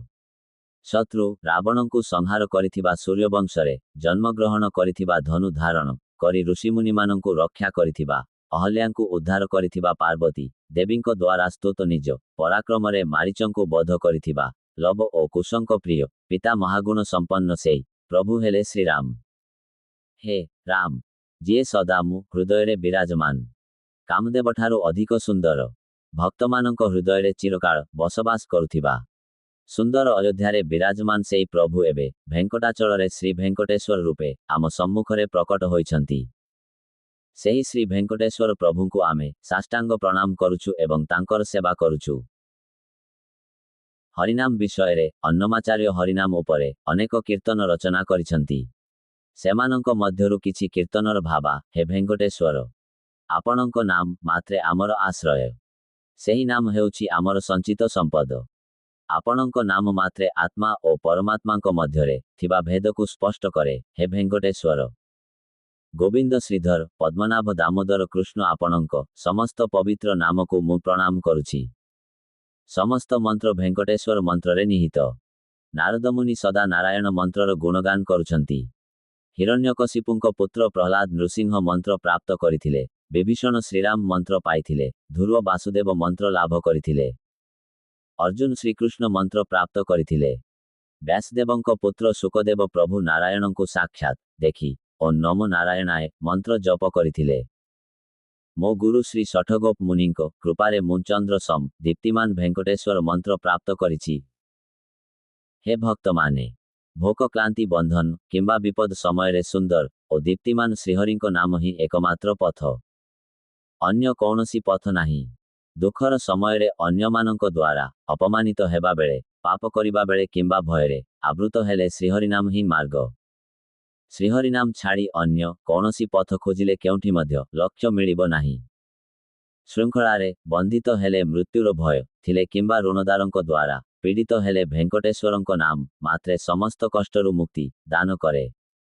ଯଦି ମୂର୍ଖତାବଶତଃ ଅନ୍ୟ ମନ୍ତ୍ର ଖୋଜ କୌଣସି ଅନ୍ୟ ପଥ ମିଳିବ ନାହିଁ। ଭକ୍ତମାନଙ୍କ ଦୁଃଖ କ୍ରୋଧ ଓ କଷ୍ଟ ନାଶ କରୁଥିବା ଭେଙ୍କଟେଶ୍ୱରଙ୍କ ନାମ ସମସ୍ତଙ୍କୁ ଆନନ୍ଦ ପ୍ରଦାନ କରେ। ଶ୍ରୀହରିନାମ ସମସ୍ତ ପ୍ରାଣୀଙ୍କୁ ସୁରକ୍ଷା କରେ। ଏହି କାରଣରୁ ବେଦମାନଙ୍କୁ ମଧ୍ୟ ଅତିକ୍ରମ କରୁଥିବା ଶ୍ରୀହରିନାମକୁ ସଦା ଜପ କର। ଶ୍ରୀହରିନାମ ସମସ୍ତଙ୍କ ପାଇଁ ସୁଲଭ। ଏହା ମୋକ୍ଷ ପ୍ରଦାନ କରେ। ପ୍ରଭୁ ବ୍ରହ୍ମା ସଦା ଶ୍ରୀହରିନାମ ଜପ କରନ୍ତି। ହିମବାନଙ୍କ କନ୍ୟା ପାର୍ବତୀ ନିଜ ମନରେ ସଦା ଶ୍ରୀହରିନାମ ସ୍ମରଣ କରନ୍ତି। ଶ୍ରୀହରିନାମର ଅମୃତ ତୁମ ପାଇଁ ପର୍ଯ୍ୟାପ୍ତ ନୁହେଁ କି ଏହାଠାରୁ ଅଧିକ ମଧୁର ନ ଥାଇପାରେ। ଜନ୍ମ ମୃତ୍ୟୁରୁ ମୁକ୍ତି ପାଇବାକୁ, 10,000 ନରକ କୁଣ୍ଡ ନାଶ କରିବାକୁ, ଦରିଦ୍ରତା ଓ ଦୋଷ ଦୂର କରିବାକୁ, ପାପର ଅନ୍ଧକାର ନାଶ କରିବାକୁ ଶ୍ରୀହରିନାମ ହିଁ ପର୍ଯ୍ୟାପ୍ତ। ଇଚ୍ଛାପୂରଣ କଳ୍ପବୃକ୍ଷ ସମ ଶ୍ରୀହରିନାମ। କଳିଯୁଗ ଶିକ୍ଷା। କଳିଯୁଗର ଶିକ୍ଷା ବିଷୟରେ ଅନ୍ନମାଚାର୍ଯ୍ୟ ଏଭଳି ଏକ କୀର୍ତ୍ତନ ଲେଖିଛନ୍ତି। ଏହି କଳିଯୁଗରେ ସମସ୍ତ ଶିକ୍ଷା ଦିନକୁ ଦିନ ସୀମିତ ହୋଇପଡ଼ିଛି। ଏହି ଜୀବନର ଶିକ୍ଷା ଏହି ଜୀବନ ପାଇଁ, ପରଲୋକର ଶିକ୍ଷା ପରଲୋକ ପାଇଁ। ଏହି ସତ୍ୟକୁ କଳିଯୁଗ ଭୁଲି ଯାଇଛି। ପୂର୍ବଜମାନେ ଶିକ୍ଷା ଗ୍ରହଣ କରୁଥିଲେ ଶ୍ରୀ ଭେଙ୍କଟେଶ୍ୱରଙ୍କୁ ଜାଣିବା ପାଇଁ, ତାଙ୍କର ସ୍ୱରୂପକୁ ବୁଝିବା ପାଇଁ। କିନ୍ତୁ କଳିଯୁଗର ଶିକ୍ଷା ଭେଙ୍କଟେଶ୍ୱରଙ୍କୁ ଭୁଲିଯିବା ପାଇଁ ହୋଇପଡ଼ିଛି। ଏହି ଶିକ୍ଷା ସୃଷ୍ଟିକର୍ତ୍ତା ପରମେଶ୍ୱରଙ୍କୁ ଅବମାନ କରିବାର ଉପକରଣ ହୋଇଯାଇଛି। ବ୍ରାହ୍ମଣମାନେ ଶାସ୍ତ୍ର ଅଧ୍ୟୟନ କରୁଥିଲେ ଭେଙ୍କଟେଶ୍ୱରଙ୍କ ଦିବ୍ୟ ଦର୍ଶନ ପାଇବା ପାଇଁ। ଧନଭୋଗ ଓ ବୈଷୟିକ ସୁଖ ଦେଇଥିବା ଶିକ୍ଷା ଭେଙ୍କଟେଶ୍ୱରଙ୍କୁ ଭୁଲିଯିବା ପାଇଁ ମାତ୍ର। ଯେଉଁ ଶିକ୍ଷା ହୃଦୟରେ ଶ୍ରୀ ବିଷ୍ଣୁଙ୍କୁ ପ୍ରତିଷ୍ଠା କରିପାରେ ନାହିଁ, ସେହି ଶିକ୍ଷା ନିର୍ଥକ, ନିଷ୍ଫଳ, ଅର୍ଥହୀନ। ଆଧ୍ୟାତ୍ମିକ କୀର୍ତ୍ତନ। ଅନ୍ନମାଚାର୍ଯ୍ୟ ଆଧ୍ୟାତ୍ମିକ ଜ୍ଞାନ ବୁଝାଇ ଅନେକ କୀର୍ତ୍ତନା ଲେଖିଛନ୍ତି। ସେଗୁଡ଼ିକ ମଧ୍ୟରୁ କିଛି କୀର୍ତ୍ତନର ଭାବ। ଜୀବିତ ମନୁଷ୍ୟ କାହାର? କିଏ କ'ଣ ହୁଏ? ଏହି ଆତ୍ମା ଜୀବ ପୂର୍ବଜନ୍ମରେ ଅନେକଙ୍କର ପୁତ୍ର ହୋଇ ଜନ୍ମ ନେଇଛି, ଅନେକଙ୍କର କନ୍ୟା ହୋଇ ଜନ୍ମ ନେଇଛି, ଅନେକଙ୍କର ସମ୍ପର୍କୀୟ ହୋଇ ରହିଛି। ଏହି ଜନ୍ମରେ ଅନେକଙ୍କୁ ଦୁଃଖ ଦେଉଛି, ଆସନ୍ତା ଜନ୍ମରେ ମଧ୍ୟ ଅନେକଙ୍କୁ ଦୁଃଖ ଦେବ। ଏହି ଆତ୍ମା କେଉଁଠି କେଉଁଠି ଭ୍ରମଣ କରୁଛି। କେତେ ସ୍ଥାନରେ ଜନ୍ମ ନେଇଛି, କେତେ ଲୋକଙ୍କୁ ନିଜର ବୋଲି କରିଛି। ପରବର୍ତ୍ତୀ ଜନ୍ମରେ ଏହି ଆତ୍ମା କେଉଁଠି ଯିବ? ବିଚାର କଲେ ବୁଝାଯାଏ ଆତ୍ମାର କୌଣସି ସ୍ଥାୟୀ ନିବାସ ନାହିଁ। ଆତ୍ମା ଧାରଣ କରୁଥିବା ଦେହଗୁଡ଼ିକ ନଷ୍ଟ ହୁଏ, କିନ୍ତୁ ଜୀବାତ୍ମା ଅବିନାଶୀ। ଭେଙ୍କଟେଶ୍ୱରଙ୍କ ମାୟାରେ ଏହି ଆତ୍ମା ବାରମ୍ବାର ଜନ୍ମ ନେଇ ପୁତ୍ର, ଭାଇ, ପିତା, ପିତାମହ ଏଭଳି ଅନେକ ରୂପ ଧାରଣ କରେ। ଜନ୍ମ ସତ୍ୟ, ମୃତ୍ୟୁ ସତ୍ୟ, ମଧ୍ୟବର୍ତ୍ତୀ ଜୀବନ ଏକ ନାଟକ। ଭୋଜନ ପାଇଁ ଆହାର ଅଛି, ପିନ୍ଧିବା ପାଇଁ ବସ୍ତ୍ର ଅଛି, ଏହି ଦୁଇଟି ପାଇଁ ହେଉଥିବା ସଂଘର୍ଷ ମଧ୍ୟ ଏକ ନାଟକ। ଏହି ଆତ୍ମା କାହାର? ଏହା କ'ଣ ହୁଏ? ସେହିପରି ଆତ୍ମା ଓ ସଂସାରର ସତ୍ୟକୁ ଜାଣି ମୋକ୍ଷ ଲାଭ କର। ନିଦ୍ରାରେ ଦେଖାଯାଉଥିବା ସ୍ୱପ୍ନ ପରି ଧନ ସମ୍ପତ୍ତି ଅସ୍ଥାୟୀ, ଆକାଶରେ ବିଜୁଳିର ଚମକ ପରି ପାରିବାରିକ ସ୍ନେହ କ୍ଷଣଭଙ୍ଗୁର। ହେ ମନ, ଅସ୍ଥାୟୀ ଭୋଗର ଦାସ ହେଉ ନାହିଁ। ଏହି ସଂସାର ନଷ୍ଟ ହେବ, ମାୟାରେ ସମସ୍ତଙ୍କୁ ମୋହିତ କରେ। ଦେହ ବୃଦ୍ଧ ହେବ, କିନ୍ତୁ ମନ ସଦା ଯୁବା ରହି ଇଚ୍ଛା ସୃଷ୍ଟି କରି ଚାଲିବ। ହେ ମନ, ପ୍ରତ୍ୟେକ ସନ୍ଧ୍ୟା ହେଉଛି ମୃତ୍ୟୁ, ପ୍ରତ୍ୟେକ ପ୍ରଭାତ ହେଉଛି ଜନ୍ମ। ହେ ଆତ୍ମା, ଯଦି ସନ୍ତୋଷ ଥାଏ ଅଳ୍ପ ମଧ୍ୟ ପର୍ଯ୍ୟାପ୍ତ। ଯଦି ସନ୍ତୋଷ ନାହିଁ, ସମଗ୍ର ସଂସାର ମିଳିଲେ ମଧ୍ୟ ଅପର୍ଯ୍ୟାପ୍ତ। ଯୌବନର ଇଚ୍ଛା ପୂରଣ ତୁମ ନିୟନ୍ତ୍ରଣରେ ନୁହେଁ। ପୋଖରୀରେ କେତେ ପାଣି ଥିଲେ ମଧ୍ୟ ପଦ୍ମ ତାହାଠାରୁ ଉପରକୁ ଉଠିଯାଏ। ସେହିପରି ଯେତେ ଶକ୍ତି ଥାଏ, ଇଚ୍ଛା ସେତେଠାରୁ ବଡ଼ ହୋଇଥାଏ। ସାରା ଜୀବନ ପରିଶ୍ରମ କଲେ ମଧ୍ୟ ଇଚ୍ଛା ପୂରଣ ହୁଏ ନାହିଁ। ସେହିପରି ଭୌତିକ ଆକାଂକ୍ଷା ତ୍ୟାଗ କରି ଲକ୍ଷ୍ମୀପତି ଭେଙ୍କଟେଶ୍ୱରଙ୍କ ଶରଣ ନିଅ। ହେ ଭେଙ୍କଟେଶ୍ୱର, ଏହି ଜୀବନ ଯାତ୍ରାରେ ଅନେକ ଦିନ ଜୀବନ୍ତ ରହି ମୁଁ ଅତ୍ୟନ୍ତ କ୍ଳାନ୍ତ ହୋଇପଡ଼ିଛି। ଏହି ଯାତ୍ରାକୁ ଆଉ ଆଗକୁ ନେବା ପାଇଁ ମୋ ନିକଟରେ କୌଣସି ଶକ୍ତି ନାହିଁ। ଏବେ ତୁମେ ଛାଡ଼ି ଆଉ କେହି ମୋତେ ଉଦ୍ଧାର କରିପାରିବେ ନାହିଁ। ତୁମ ଅନୁଗ୍ରହ ବିନା ମୋ ଇଚ୍ଛାଗୁଡ଼ିକ ପୂରଣ ହେବ ନାହିଁ। ପାପ ଓ ପୁଣ୍ୟର ଶୃଙ୍ଖଳା ଏହି ଜୀବାତ୍ମାକୁ ବାନ୍ଧି ରଖିଛି। ହେ ପ୍ରଭୁ, ତୁମେ ସେହି ପାପ ପୁଣ୍ୟର ବନ୍ଧନ ଭାଙ୍ଗି ମୋକ୍ଷ ଦାନ କର। ପେନୁଗୋଣ୍ଡାର ଶାସକ ଶାଳୁ ନରସିଂହ ରାୟ ତାଙ୍କ ରାଜସଭାରେ ଅନ୍ନମାଚାର୍ଯ୍ୟଙ୍କୁ ନିଜ ଗୁରୁ ଭାବେ ନିଯୁକ୍ତ କରିଥିଲେ। ଅନ୍ନମାଚାର୍ଯ୍ୟ ସଦା ଶ୍ରୀ ଭେଙ୍କଟେଶ୍ୱର ଓ ପଦ୍ମାବତୀ ଦେବୀଙ୍କ ଗୌରବରେ କୀର୍ତ୍ତନ ଗାଇଥାନ୍ତି। ସେହି କୀର୍ତ୍ତନ ଶୁଣି ନରସିଂହ ରାୟ ଅନ୍ନମାଚାର୍ଯ୍ୟଙ୍କୁ ନିଜ ପ୍ରଶଂସାରେ ଏକ କୀର୍ତ୍ତନ ରଚନା କରିବାକୁ କହିଲେ। ତେବେ ଅନ୍ନମାଚାର୍ଯ୍ୟ ହରି ହରି ବୋଲି ଜପ କରି କାନ ଢାକି କହିଲେ, ଜିଭ ନାରାୟଣଙ୍କ ସ୍ତୁତି ପାଇଁ ମନୁଷ୍ୟଙ୍କ ପ୍ରଶଂସା ପାଇଁ ନୁହେଁ। ଏହି କଥା ଶୁଣି ନରସିଂହ ରାୟ କ୍ରୋଧିତ ହୋଇ ଅନ୍ନମାଚାର୍ଯ୍ୟଙ୍କୁ ଶୃଙ୍ଖଳାରେ ବାନ୍ଧି କାରାଗାରରେ ପକେଇଦେଲେ। କାରାଗାରରେ ମଧ୍ୟ ଅନ୍ନମାଚାର୍ଯ୍ୟ ଶ୍ରୀ ଭେଙ୍କଟେଶ୍ୱରଙ୍କୁ ପ୍ରାର୍ଥନା କରି କୀର୍ତ୍ତନ ଗାଇଲେ। ଅଦ୍ଭୁତ ଭାବେ ଶୃଙ୍ଖଳାଗୁଡ଼ିକ ଆପେ ଆପେ ଭାଙ୍ଗିଗଲା। ସେନାମାନେ ଏହା ରାଜାଙ୍କୁ ଜଣାଇଲେ। ରାଜା ନିଜେ ଆସି ଭୂମିରେ ପଡ଼ିଥିବା ଭଙ୍ଗା ଶୃଙ୍ଖଳା ଦେଖିଲେ। ତଥାପି ସେ ପୁନଃ ଅନ୍ନମାଚାର୍ଯ୍ୟଙ୍କୁ ବାନ୍ଧିଲେ, କିନ୍ତୁ ପୁଣି ଥରେ ଶୃଙ୍ଖଳା ଭାଙ୍ଗିଗଲା। ତେବେ ନିଜ ଅପରାଧ ବୁଝି ରାଜା ଅନ୍ନମାଚାର୍ଯ୍ୟଙ୍କ ପାଦରେ ପଡ଼ି କ୍ଷମା ପ୍ରାର୍ଥନା କଲେ। ଅନ୍ନମାଚାର୍ଯ୍ୟ ରାଜାଙ୍କୁ କ୍ଷମା କରି ଏଭଳି ଭକ୍ତମାନଙ୍କୁ ଅପମାନ କରିବା ଉଚିତ ନୁହେଁ ବୋଲି ଉପଦେଶ ଦେଲେ। ରାଜାଙ୍କ ସହିତ ରହିବା ପରିବର୍ତ୍ତେ ଅନ୍ନମାଚାର୍ଯ୍ୟ ତିରୁମଳାକୁ ଯାଇ ଭକ୍ତମାନଙ୍କ ସହ ଶ୍ରୀ ଭେଙ୍କଟେଶ୍ୱରଙ୍କ ସେବାରେ ଜୀବନ ଅର୍ପଣ କରିବାକୁ ନିଷ୍ପତ୍ତି ନେଲେ। ଅନ୍ନମାଚାର୍ଯ୍ୟଙ୍କ କୀର୍ତ୍ତନ ଭକ୍ତଙ୍କୁ ରାଜା ବା ଧନୀମାନ୍ୟଙ୍କ ଆବଶ୍ୟକତା ନାହିଁ। ଆମେ ଶ୍ରୀ ବିଷ୍ଣୁଙ୍କର ଭକ୍ତ, ସେହିପରି ଜନ୍ମରୁ ହିଁ ଆମେ ଧନୀ। ପଦବୀ ପାଇଥିବା ରାଜାମାନଙ୍କ ଧନର ଆମକୁ ଆବଶ୍ୟକ ନାହିଁ। ଆମେ ଲକ୍ଷ୍ମୀ ଦେବୀଙ୍କ ପତିଙ୍କ ଶରଣ ଗ୍ରହଣ କରିଛୁ, ତେଣୁ ଅନ୍ୟ କାହାର ଧନର ଆମକୁ ଆବଶ୍ୟକ ନାହିଁ। ସେମାନେ ଆମକୁ ଧନ ଦେବାକୁ ପଡ଼େ ନାହିଁ। ଏହି ପୃଥିବୀର ସମସ୍ତ ସମ୍ପତ୍ତି ନାରାୟଣଙ୍କ ପତ୍ନୀ ଭୂଦେବୀଙ୍କ ଠାରୁ ଆସେ। ଆମେ ଶ୍ରୀ ନାରାୟଣଙ୍କର ସେବକ, ଏହି କାରଣରୁ ଶ୍ରୀ ନାରାୟଣ ଆମକୁ ସୁରକ୍ଷା କରିବେ ଏବଂ ସମସ୍ତ ପ୍ରକାର ଧନ ସମ୍ପଦରେ ସମୃଦ୍ଧ କରିବେ। ଏହି ସଂସାରର ପଦବୀଗୁଡ଼ିକ ନାରାୟଣଙ୍କ ପୁତ୍ର ଭାବେ ପରିଚିତ ପ୍ରଭୁ ବ୍ରହ୍ମାଙ୍କ ଦ୍ୱାରା ଦିଆଯାଏ। କିନ୍ତୁ ଶ୍ରୀ ନାରାୟଣ ହେଉଛନ୍ତି ଆମର ସତ୍ୟ ପ୍ରଭୁ। ବ୍ରହ୍ମାଙ୍କ ଦ୍ୱାରା ନିଯୁକ୍ତ ଲୋକପ୍ରଭୁମାନଙ୍କର ଆମକୁ କୌଣସି ଆବଶ୍ୟକତା ନାହିଁ। ହେ ଭକ୍ତମାନେ, ଆପଣମାନେ ଯେତେ ପୁରାଣ ଓ ଶାସ୍ତ୍ର ପଢ଼ନ୍ତୁ, କେଉଁଠି ମଧ୍ୟ ଶ୍ରୀ ବିଷ୍ଣୁଭକ୍ତଙ୍କ ନାଶ ହେବାର କୌଣସି ଉଲ୍ଲେଖ ମିଳିବ ନାହିଁ। ଅନ୍ନମାଚାର୍ଯ୍ୟ ମୋଟ 32,000ଟି କୀର୍ତ୍ତନ ରଚନା କରିଥିଲେ। ତାଙ୍କ ପୁତ୍ରମାନେ ସେହି କୀର୍ତ୍ତନଗୁଡ଼ିକୁ ତାମ୍ରପଟରେ ଖୋଦି ଶ୍ରୀ ଭେଙ୍କଟେଶ୍ୱର ମନ୍ଦିରରେ ସୁରକ୍ଷିତ ଭାବେ ସଂରକ୍ଷଣ କରିଥିଲେ। ଏହି କୀର୍ତ୍ତନଗୁଡ଼ିକୁ ଯେଉଁ କକ୍ଷରେ ରଖାଯାଇଥିଲା, ସେହି କକ୍ଷର ନାମ ସଂକୀର୍ତ୍ତନ ଆର ବୋଲି ପରିଚିତ ଥିଲା। ପୂର୍ବେ ଶ୍ରୀ ଭେଙ୍କଟେଶ୍ୱରଙ୍କ ବିବାହୋତ୍ସବ କେବଳ ଉତ୍ସବ ସମୟରେ ହୋଇଥାଏ। ଅନ୍ନମାଚାର୍ଯ୍ୟ ନିତ୍ୟ କଲ୍ୟାଣମ ଦୈନିକ ବିବାହୋତ୍ସବ ଆୟୋଜନର ବ୍ୟବସ୍ଥା କରିଥିଲେ। ଏହି ନିତ୍ୟ କଲ୍ୟାଣମ ଆରମ୍ଭ ସମୟରେ ଶ୍ରୀ ଭେଙ୍କଟେଶ୍ୱର ଅନ୍ନମାଚାର୍ଯ୍ୟଙ୍କୁ ମାମା ମାମୁଁ ବୋଲି ସମ୍ବୋଧନ କରିଥିଲେ। ଖ୍ରୀଷ୍ଟାବ୍ଦ 1503 ମସିହାରେ 95 ବର୍ଷ ବୟସରେ ଅନ୍ନମାଚାର୍ଯ୍ୟ ଦେହ ତ୍ୟାଗ କରି ବୈକୁଣ୍ଠ ଧାମକୁ ପ୍ରାପ୍ତ ହେଲେ। ଶ୍ରୀପାଦରାଜ ତୀର୍ଥ ଶ୍ରୀପାଦରାଜାଳୁ ମାଧ୍ବ ସମ୍ପ୍ରଦାୟର ମହାନ ସନ୍ନ୍ୟାସୀ ଶ୍ରୀପାଦରାଜ ତୀର୍ଥ ଶ୍ରୀପାଦରାଜାଳୁ ଅଙ୍କ ଜନ୍ମ 1412 ଖ୍ରୀଷ୍ଟାବ୍ଦରେ କର୍ଣ୍ଣାଟକର ଅବ୍ବୁର ଗ୍ରାମରେ ଗିରିୟାମ୍ମା ଓ ଶେଷଗିରିୟପ୍ପା ଦମ୍ପତିଙ୍କ ଘରେ ହୋଇଥିଲା। ତାଙ୍କର ଜନ୍ମନାମ ଲକ୍ଷ୍ମୀ ନାରାୟଣ ଥିଲା ଏବଂ ସନ୍ନ୍ୟାସ ଗ୍ରହଣ ପରେ ତାଙ୍କର ନାମ ଶ୍ରୀପାଦରାଜ ତୀର୍ଥ ହୋଇଥିଲା। ଚନ୍ଦ୍ରଗିରିର ଶାସକ ଶାଳୁ ନରସିଂହ ରାୟ ଶ୍ରୀପାଦରାଜ ତୀର୍ଥଙ୍କୁ ତିରୁମଳାରେ ଶ୍ରୀ ଭେଙ୍କଟେଶ୍ୱରଙ୍କ ସେବା କରିବାକୁ ଅନୁରୋଧ କରିଥିଲେ। ଶ୍ରୀପାଦରାଜ ତୀର୍ଥ ସେହି ଅନୁରୋଧ ଗ୍ରହଣ କରି ତିରୁମଳାରେ ଶ୍ରୀ ଭେଙ୍କଟେଶ୍ୱରଙ୍କ ସେବାର ଦାୟିତ୍ୱ ନିଜର ପ୍ରଶିକ୍ଷିତ ଶିଷ୍ୟ ଶ୍ରୀ ବ୍ୟାସ ତୀର୍ଥଙ୍କୁ ଅର୍ପଣ କରିଥିଲେ। ଶ୍ରୀପାଦରାଜ ତୀର୍ଥ ଅନେକ ଥର ଶ୍ରୀ ଭେଙ୍କଟେଶ୍ୱରଙ୍କ ଦିବ୍ୟ ଦର୍ଶନ ଲାଭ କରିଥିଲେ ଏବଂ ଅନେକ କୀର୍ତ୍ତନ ରଚନା କରିଥିଲେ। ସେହି କୀର୍ତ୍ତନଗୁଡ଼ିକର କିଛି ଭାବ ନିମ୍ନରୂପ। ହେ ଶେଷାଚଳ ନିବାସୀ ଦର୍ଶନଦାତା ଭେଙ୍କଟେଶ୍ୱର, ତୁମ ହରିନାମ ମୋ ଜିଭର ଭୂଷଣ, ତୁମ ପବିତ୍ର ଧାମକୁ ଗମନ କରିବା ମୋ ପାଦର ଭୂଷଣ, ତୁମ କଥା ଶୁଣିବା ମୋ କାନର ଭୂଷଣ, ତୁମ ସେବା କରିବା ମୋ ହାତର ଭୂଷଣ। ମାନବଙ୍କର ଭୂଷଣ ହେଉଛି ମର୍ୟାଦା, ମୁନିମାନଙ୍କର ଭୂଷଣ ହେଉଛି ଜ୍ଞାନ, ତୁମ ମନ୍ଦିରର ଭୂଷଣ ହେଉଛି ତୁଳସୀ ବନ ଏବଂ ପତି ସେବା ହେଉଛି ଏକ ପତିବ୍ରତା ସ୍ତ୍ରୀର ଭୂଷଣ। ହେ ପାପନାଶକ ଭେଙ୍କଟେଶ୍ୱର, ଆପଣଙ୍କ ଜୟ ହେଉ, ଆପଣଙ୍କ ଜୟ ହେଉ। ହେ ମହିମା ପ୍ରଦର୍ଶକ ଭେଙ୍କଟେଶ୍ୱର, ଆପଣଙ୍କ ଜୟ ହେଉ, ଆପଣଙ୍କ ଜୟ ହେଉ।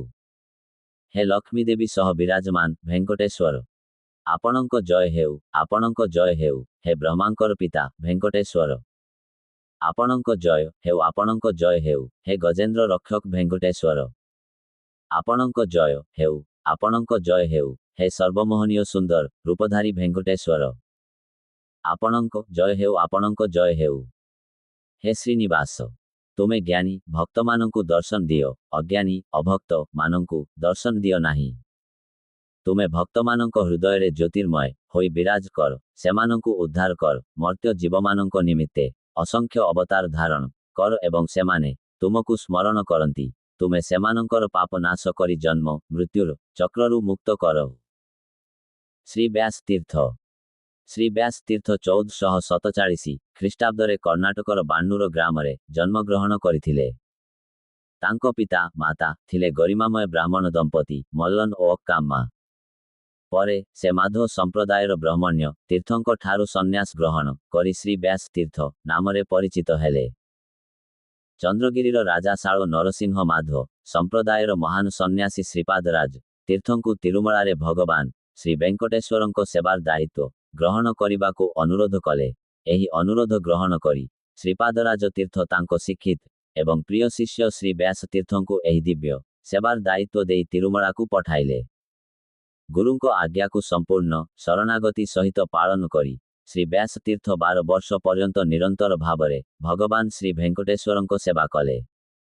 ଏହି ସମୟରେ ସେ ଭଗବାନ ଶ୍ରୀ ଭେଙ୍କଟେଶ୍ୱରଙ୍କୁ ନିମ୍ନ ପ୍ରକାର ଭାବେ ସ୍ତୁତି କଲେ। ଶ୍ରୀ ଭେଙ୍କଟେଶ୍ୱରଙ୍କ ପବିତ୍ର ଚରଣ ହେଉଛି ସର୍ବୋଚ୍ଚ ଆନନ୍ଦର ନିବାସ, ସେହି ଦିବ୍ୟ ଚରଣ ସୁବର୍ଣ୍ଣ ନୂପୁରରେ ସୁଶୋଭିତ। ସମସ୍ତେ ସେହି ଚରଣର ଦର୍ଶନ କରି ସେଗୁଡ଼ିକୁ ଭକ୍ତି ସହ ପୂଜା କରନ୍ତୁ।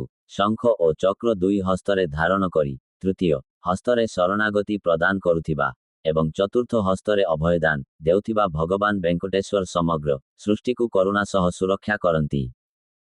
ଭଗବାନ ଶ୍ରୀ ଭେଙ୍କଟେଶ୍ୱର ରକ୍ତମଣି ମାଣିକ ପରି ଉଜ୍ଜ୍ୱଳ। ତାଙ୍କ ମସ୍ତକରେ ମହିମାମୟ ମୁକୁଟ, ଲଳାଟରେ ତିଳକ, କର୍ଣ୍ଣରେ କୁଣ୍ଡଳ, ବକ୍ଷସ୍ଥଳରେ ଶ୍ରୀବତ୍ସ ଓ କୌସ୍ତୁଭ ମଣି ବିରାଜମାନ। ସୁବର୍ଣ୍ଣ ଅଳଙ୍କାରରେ ସୁଶୋଭିତ ଓ ପୀତାମ୍ବର ପରିଧାନ କରିଥିବା ତାଙ୍କ ଦିବ୍ୟ ରୂପ କାମଦେବଙ୍କ ଲକ୍ଷ ଲକ୍ଷ ରୂପକୁ ମଧ୍ୟ ଅତିକ୍ରମ କରେ। ସେହି ସର୍ବସୁନ୍ଦର ଭଗବାନ ଭେଙ୍କଟେଶ୍ୱରଙ୍କୁ ମୁଁ ମୋର ଭକ୍ତି ସମର୍ପଣ କରୁଛି। ଶ୍ରୀ ବଲ୍ଲଭାଚାର୍ଯ୍ୟ। ଶ୍ରୀ ବଲ୍ଲଭାଚାର୍ଯ୍ୟଙ୍କ ଜନ୍ମ 1479 ଖ୍ରୀଷ୍ଟାବ୍ଦରେ ମଧ୍ୟପ୍ରଦେଶର ରାୟପୁର ଜିଲ୍ଲା ଅନ୍ତର୍ଗତ ଚମ୍ପାରଣ୍ୟ ଗ୍ରାମରେ ହୋଇଥିଲା। ସେ ଭକ୍ତିଶୀଳ ବ୍ରାହ୍ମଣ ଦମ୍ପତି ଲକ୍ଷ୍ମଣ ଭଟ୍ଟ ଓ ଏଲମ୍ମାଙ୍କ ପୁତ୍ର ଥିଲେ। ଶ୍ରୀ ବଲ୍ଲଭାଚାର୍ଯ୍ୟଙ୍କ ଜନ୍ମ ପରେ ତାଙ୍କ ପିତା ଲକ୍ଷ୍ମଣ ଭଟ୍ଟ କାଙ୍କରୱାଡ଼ା କିମ୍ବା କଙ୍କରୱାଡ଼ା ଗ୍ରାମକୁ ସ୍ଥାନାନ୍ତରିତ ହେଲେ। ଏହି ଗ୍ରାମଟି ବର୍ତ୍ତମାନ ଆନ୍ଧ୍ରପ୍ରଦେଶର କୃଷ୍ଣା ଜିଲ୍ଲାରେ ପବିତ୍ର କୃଷ୍ଣା ନଦୀର ତଟ ଉପରେ ଅବସ୍ଥିତ। ଯେତେବେଳେ ବଲ୍ଲଭାଚାର୍ଯ୍ୟଙ୍କ ବୟସ 11 ବର୍ଷ ହୋଇଥିଲା ସେ ସମୟରେ ଲକ୍ଷ୍ମଣ ଭଟ୍ଟ ତାଙ୍କ ପତ୍ନୀ ଏଲମ୍ମା ଓ ବଲ୍ଲଭାଚାର୍ଯ୍ୟ ତିନିଜଣେ ମିଶି ତିରୁମଳାକୁ ଗଲେ, ଯେଉଁଠାରେ ସେମାନେ ଶ୍ରୀ ଭେଙ୍କଟେଶ୍ୱର ପ୍ରଭୁଙ୍କ ଦିବ୍ୟ ଦର୍ଶନ କରିଲେ। ଶ୍ରୀ ଭେଙ୍କଟେଶ୍ୱର ପ୍ରଭୁଙ୍କ ଦର୍ଶନ ପରେ ଲକ୍ଷ୍ମଣ ଭଟ୍ଟ ତିରୁମଳାରେ ଥିବାବେଳେ ଭଗବାନଙ୍କ ନିତ୍ୟ ଧାମକୁ ବ୍ୟାକ୍ ଟୁ ଗଡହେଡ୍ ଗମନ କଲେ। ତାପରେ ଶ୍ରୀ ବଲ୍ଲଭାଚାର୍ଯ୍ୟ ତାଙ୍କ ମାତା ଏଲମ୍ମାଙ୍କ ସହିତ ପୁନଃ ନିଜ ପୂର୍ବପୁରୁଷଙ୍କ ଗ୍ରାମକୁ ଫେରିଗଲେ। ପରେ ନିଜ ତୀର୍ଥଯାତ୍ରା କାଳରେ ଶ୍ରୀ ବଲ୍ଲଭାଚାର୍ଯ୍ୟ ତାଙ୍କ ଶିଷ୍ୟମାନଙ୍କ ସହିତ ପୁନର୍ବାର ତିରୁମଳାକୁ ଆସିଥିଲେ। ସେଠାରେ ସେ ସ୍ୱାମୀ ପୁଷ୍କରିଣୀରେ ସ୍ନାନ କରି ଶ୍ରୀ ବରାହସ୍ୱାମୀ ଓ ସର୍ବୋଚ୍ଚ ପ୍ରଭୁ ଶ୍ରୀ ଭେଙ୍କଟେଶ୍ୱରଙ୍କ ଦିବ୍ୟ ଦର୍ଶନ କରି ଅପାର ଭକ୍ତିରସରେ ପ୍ରଭାବିତ ହେଲେ। ଶ୍ରୀ ବାଦିରାଜ ତୀର୍ଥ। ଶ୍ରୀ ବାଦିରାଜ ତୀର୍ଥ ମାଧ୍ବ ସମ୍ପ୍ରଦାୟର ଏକ ମହାନ ଆଚାର୍ଯ୍ୟ ଥିଲେ। ତାଙ୍କ ଜନ୍ମ 1480 ଖ୍ରୀଷ୍ଟାବ୍ଦରେ କର୍ଣ୍ଣାଟକର ଉଡୁପି ନିକଟସ୍ଥ ହୁବିଙ୍କେରେ ଗ୍ରାମରେ ହୋଇଥିଲା। ସେ ଭକ୍ତିଶୀଳ ଦମ୍ପତି ଗୌରୀ ଓ ରାମାଚାର୍ଯ୍ୟଙ୍କ ପୁତ୍ର ଥିଲେ। ଶ୍ରୀ ବାଦିରାଜ ତୀର୍ଥ ବାଗୀଶ ତୀର୍ଥଙ୍କ ନିକଟରୁ ସନ୍ନ୍ୟାସ ଦୀକ୍ଷା ଗ୍ରହଣ କରିଥିଲେ। ତିରୁମଳା ଯାତ୍ରା ସମୟରେ ସେ ତିରୁମଳା ପର୍ବତକୁ ଶାଳଗ୍ରାମ ସ୍ୱରୂପ ଭାବେ ଦର୍ଶନ କରିଥିଲେ। ଗଭୀର ଭକ୍ତିରେ ଆବେଶିତ ହୋଇ ସେ ଗୁଡ଼ିକୁ ଆଧାର କରି ହାଟୁ ଉପରେ ପର୍ବତ ଆରୋହଣ କରିଥିଲେ ଏବଂ ଶ୍ରୀନିବାସ ଶ୍ରୀ ଭେଙ୍କଟେଶ୍ୱର ଅଙ୍କୁ ଏକ ଶାଳଗ୍ରାମ ମାଳା ଅର୍ପଣ କରିଥିଲେ। ଶ୍ରୀ ବାଦିରାଜ ତୀର୍ଥ ଶ୍ରୀନିବାସଙ୍କ ସ୍ତୁତିରେ ଅନେକ ସ୍ତୋତ୍ର ରଚନା କରିଥିଲେ। ସେମାନଙ୍କ ମଧ୍ୟରୁ ଦୁଇଟି ସ୍ତୋତ୍ରର ଭାବାର୍ଥ ନିମ୍ନରୂପ ସ୍ତୋତ୍ର 1 ଭାବାର୍ଥ ଦିବ୍ୟ ଭେଙ୍କଟାଚଳ ପର୍ବତରେ ବିରାଜମାନ ଶ୍ରୀନିବାସ, ହେ ପ୍ରଭୁ ସଦା ମୋତେ ରକ୍ଷା କର। ସମସ୍ତ ଦେବତାମାନେ ଶ୍ରୀନିବାସଙ୍କ ସେବକ। ଉଚ୍ଚ ପର୍ବତ ଶିଖରରୁ ଦଣ୍ଡାୟମାନ ଶ୍ରୀନିବାସ ନିଜ ଭକ୍ତମାନଙ୍କୁ ଦୃଷ୍ଟିରେ ରଖି ସେମାନଙ୍କୁ ସଦା ସୁରକ୍ଷା କରନ୍ତି। 2 ହାତରେ ଶଙ୍ଖ ଓ ଚକ୍ର ଧାରଣ କରି ତୃତୀୟ ହାତରେ ନିଜ ଚରଣକୁ ଇଙ୍ଗିତ କରି ଓ ଚତୁର୍ଥ ହାତରେ ଅଭୟ ଦାନ କରି ଶ୍ରୀନିବାସ ଘୋଷଣା କରୁଛନ୍ତି ଯେ କେହି ମୋ ଚରଣକୁ ସ୍ମରଣ କରେ ମୁଁ ତାକୁ ଜନ୍ମ ମୃତ୍ୟୁର ଏହି ସଂସାର ସାଗର ପାର କରାଇବି।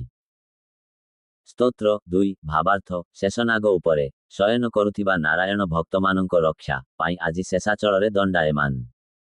ରାମ ଅବତାରରେ ସେ ଲକ୍ଷ୍ମଣ ରୂପେ ଶେଷନାଗଙ୍କ ସେବା ଗ୍ରହଣ କରିଥିଲେ। କୃଷ୍ଣ ଅବତାରରେ ବଳରାମ ରୂପେ ଶେଷନାଗଙ୍କୁ ସମ୍ମାନିତ କରିଥିଲେ। ନାରାୟଣଙ୍କ ଭକ୍ତମାନଙ୍କ ମଧ୍ୟରେ ଶେଷନାଗ ସର୍ବଶ୍ରେଷ୍ଠ।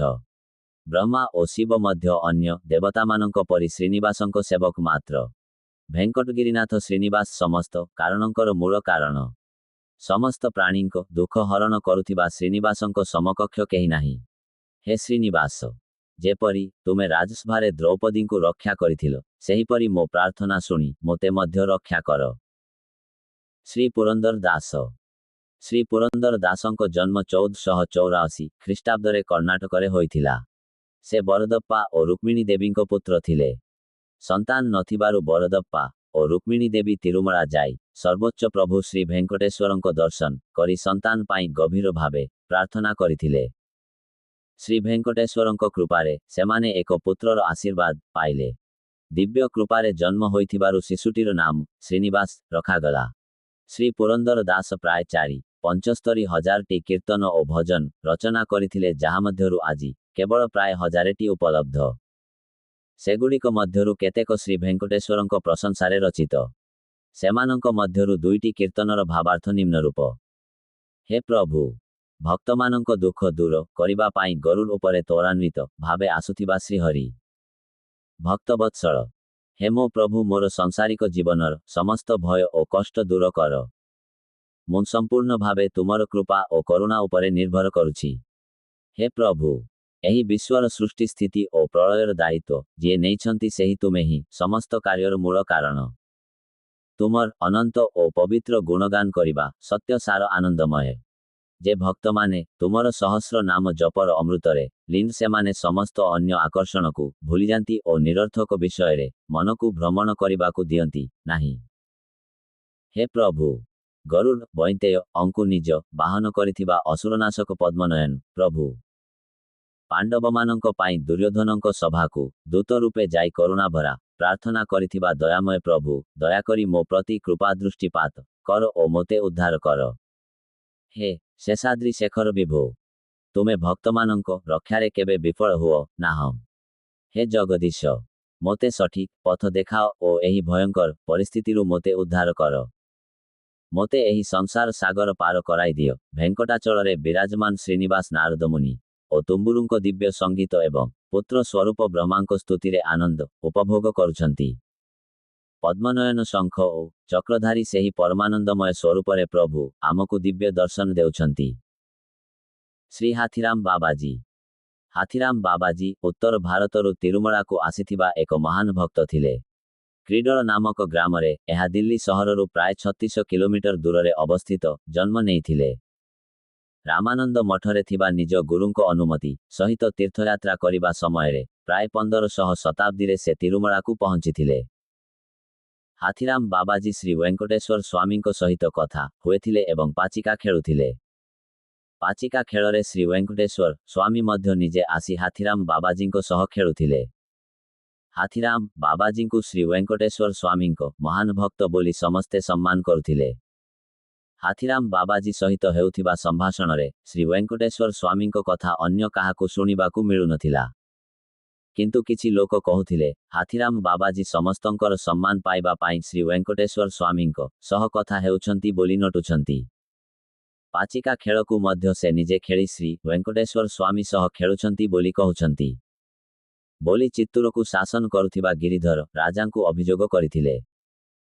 ଗିରିଧର ରାଜା ଶ୍ରୀ ହାଥୀରାମ ବାବାଜୀଙ୍କୁ ଡାକି ପଠାଇ ତାଙ୍କ ଉପରେ ଆସିଥିବା ଅଭିଯୋଗ ବିଷୟରେ କହିଲେ, ଯଦି ତୁମେ ସତ୍ୟ ସାଧନ ଭାବେ ଶ୍ରୀ ଭେଙ୍କଟେଶ୍ୱର ପ୍ରଭୁଙ୍କ ଭକ୍ତ, ତେବେ ଏହାକୁ ପ୍ରମାଣ କରିବାକୁ ପଡ଼ିବ। ଆସନ୍ତା କାଲି ସକାଳ ପୂର୍ବରୁ ପ୍ରଭୁଙ୍କ ସାହାଯ୍ୟରେ ଏହି କକ୍ଷରେ ଥିବା ସମସ୍ତ ଆଖୁ ତୁମକୁ ଖାଇ ସାରିବାକୁ ହେବ, ନଚେତ୍ ତୁମକୁ ଦଣ୍ଡ ଦିଆଯିବ। ଏହା କହି ଗିରିଧର ରାଜା ଆଖୁ ଭରା ଘରରେ ଶ୍ରୀ ହାଥୀରାମ ବାବାଜୀଙ୍କୁ ବନ୍ଦ କରିଦେଲେ।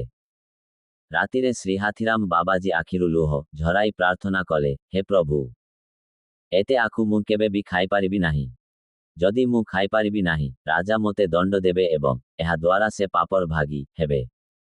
ଏହା ଘଟୁ ନାହିଁ, ଏହା ମୋର ଏକମାତ୍ର ପ୍ରାର୍ଥନା।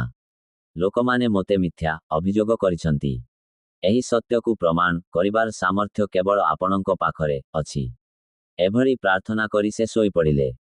ସେହି ରାତିରେ ଦିବ୍ୟ ଚମତ୍କାର ଘଟିଲା। ଶ୍ରୀ ଭେଙ୍କଟେଶ୍ୱର ପ୍ରଭୁ ଏକ ହାତୀ ରୂପେ ପ୍ରକଟ ହୋଇ ସମସ୍ତ ଆଖୁ ଖାଇଦେଲେ ଏବଂ ଗର୍ଜନ କଲେ। ସେହି ଗର୍ଜନ ଶୁଣି ଶ୍ରୀ ହାତୀରାମ ବାବାଜୀ ଜାଗିଉଠି ହାତୀ ରୂପୀ ପ୍ରଭୁଙ୍କ ସ୍ତୁତି କରିବାକୁ ଲାଗିଲେ। ରାଜସେବକମାନେ ଦୌଡ଼ି ଯାଇ ରାଜାଙ୍କୁ କହିଲେ, ମହାରାଜ, ଯେଉଁ ଘରେ ହାତୀରାମ ବାବାଜୀ ବନ୍ଦ ଅଛନ୍ତି ସେଠାରେ ଜଣେ ଭୟଙ୍କର ହାତୀ ଗର୍ଜନ କରୁଛି। ଗିରିଧର ରାଜା ଆସି ଦ୍ୱାର ଖୋଲିବା ମାତ୍ରେ ହାତୀଟି ସମସ୍ତଙ୍କ ସାମ୍ନାରେ ଦୌଡ଼ି ବାହାରିଗଲା। ଶ୍ରୀ ହାତୀରାମ ବାବାଜୀ ଅବିରତ ଭାବେ ପ୍ରଭୁଙ୍କ ସ୍ତୁତି କରୁଥିଲେ। ତେବେ ରାଜା ବୁଝିଗଲେ ସ୍ୱୟଂ ଶ୍ରୀ ଭେଙ୍କଟେଶ୍ୱର ପ୍ରଭୁ ହାତୀ ରୂପେ ଆସି ଆଖୁ ଖାଇଛନ୍ତି। ଶ୍ରୀ ହାତୀରାମ ବାବାଜୀଙ୍କୁ ସତ୍ୟ ମହାଭକ୍ତ ଭାବେ ଚିହ୍ନି ଗିରିଧର ରାଜା ତାଙ୍କୁ ଶ୍ରୀ ଭେଙ୍କଟେଶ୍ୱର ମନ୍ଦିରର ରକ୍ଷକ କଷ୍ଟୋଡ଼ିଆନ୍ ନିଯୁକ୍ତ କଲେ ଏବଂ ତାଙ୍କୁ ନିଜ ଗୁରୁ ଭାବେ ଗ୍ରହଣ କଲେ। ଶ୍ରୀ ହାତୀରାମ ବାବାଜୀ ବହୁ ପ୍ରକାରରେ ଶ୍ରୀ ଭେଙ୍କଟେଶ୍ୱର ପ୍ରଭୁଙ୍କ ସେବା କରୁଥିଲେ। ପ୍ରତିଦିନ ସକାଳେ ସୁପ୍ରଭାତ ସେବାରେ ତାଜା ଗୋ ଦୁଧ ଓ ମକ୍ଖନ ଅର୍ପଣ କରୁଥିଲେ। ଆଜି ବି ହାତୀରାମ ବାବାଜୀ ମଠରୁ ସୁନାରେ ମୁଡ଼ା ଥାଳିରେ ଦୁଧ ଓ ମକ୍ଖନ ଆଣି ସୁପ୍ରଭାତ ସେବାରେ ଅର୍ପଣ କରାଯାଏ।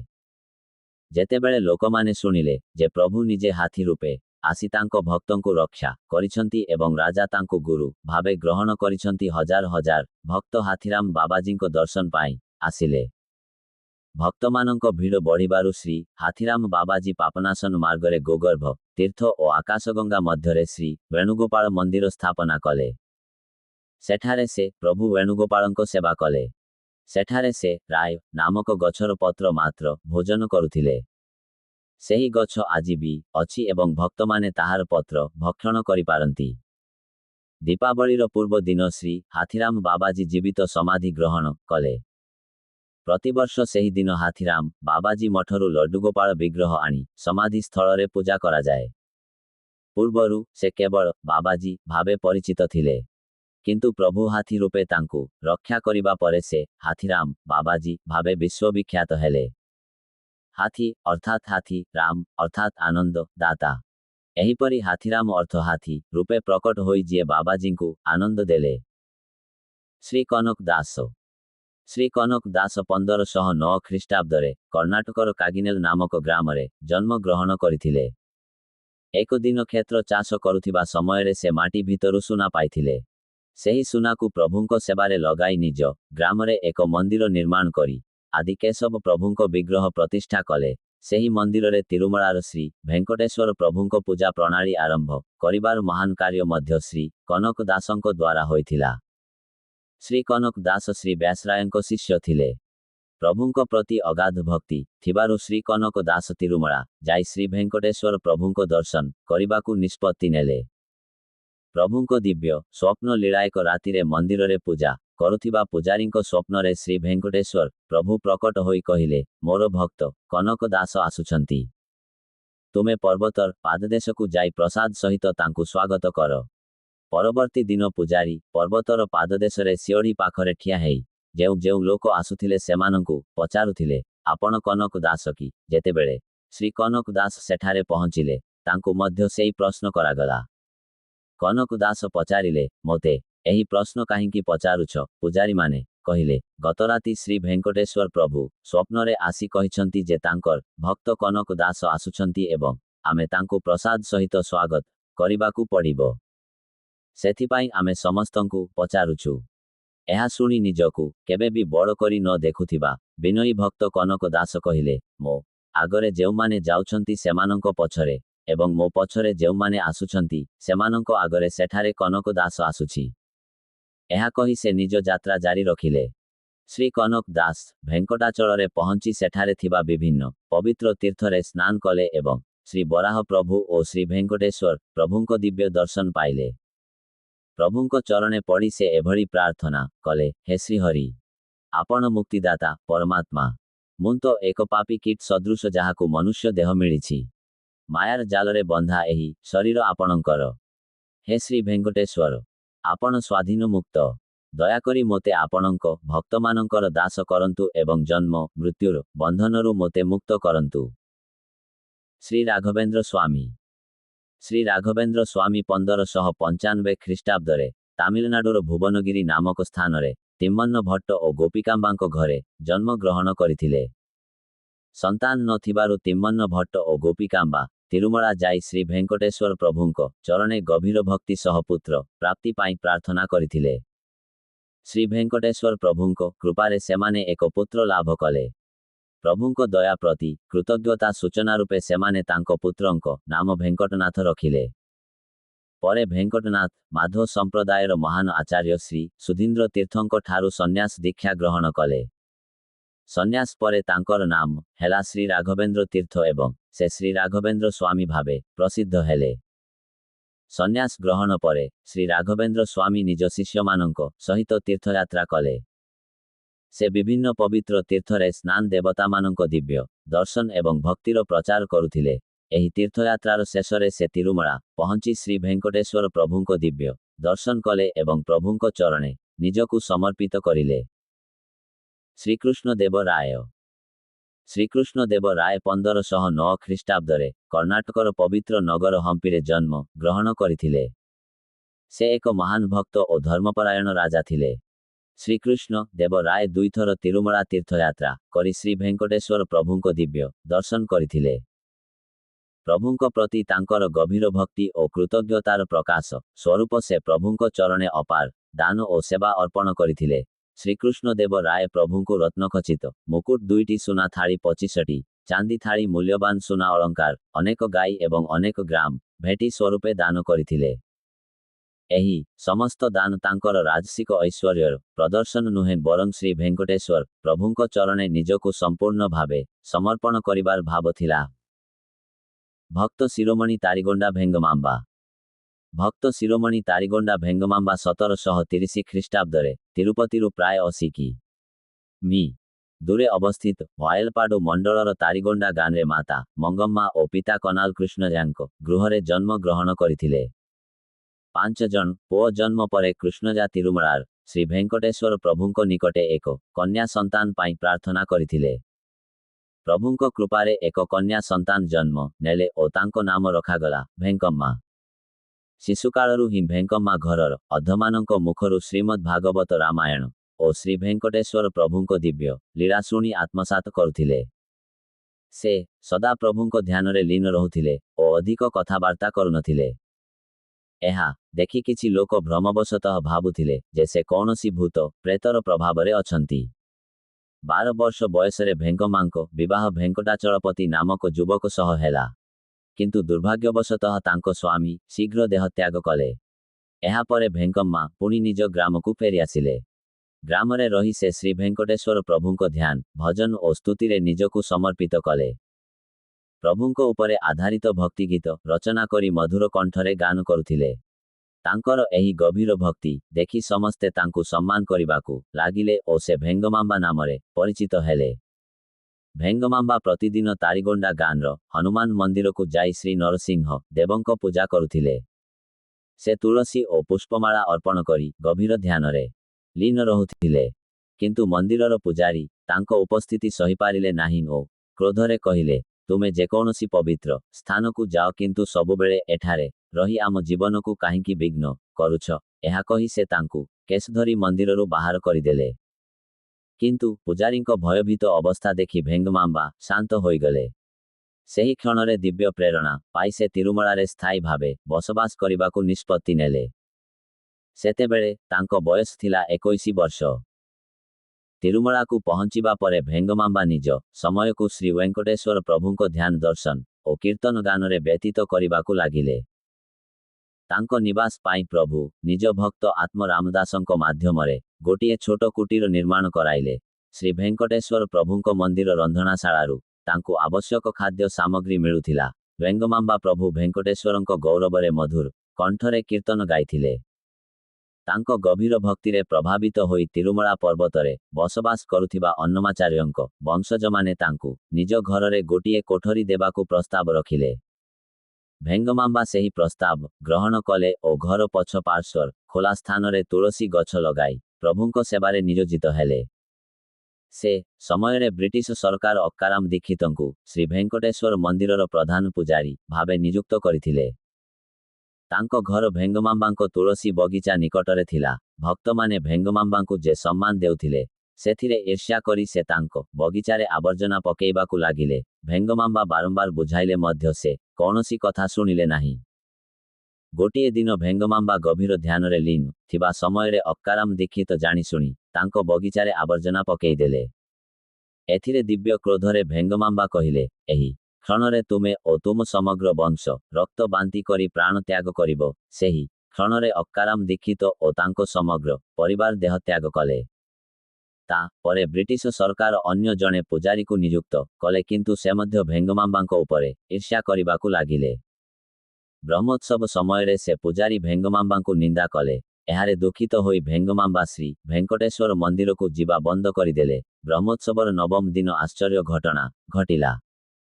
ଶ୍ରୀ ଭେଙ୍କଟେଶ୍ୱର ପ୍ରଭୁଙ୍କ ରଥ ଆସି ଭେଙ୍ଗମାମ୍ବାଙ୍କ ଘର ସାମ୍ନାରେ ଅଟକିଗଲା। ଯେତେ ଚେଷ୍ଟା କଲେ ମଧ୍ୟ ରଥ ଆଗକୁ ଚାଲିଲା ନାହିଁ।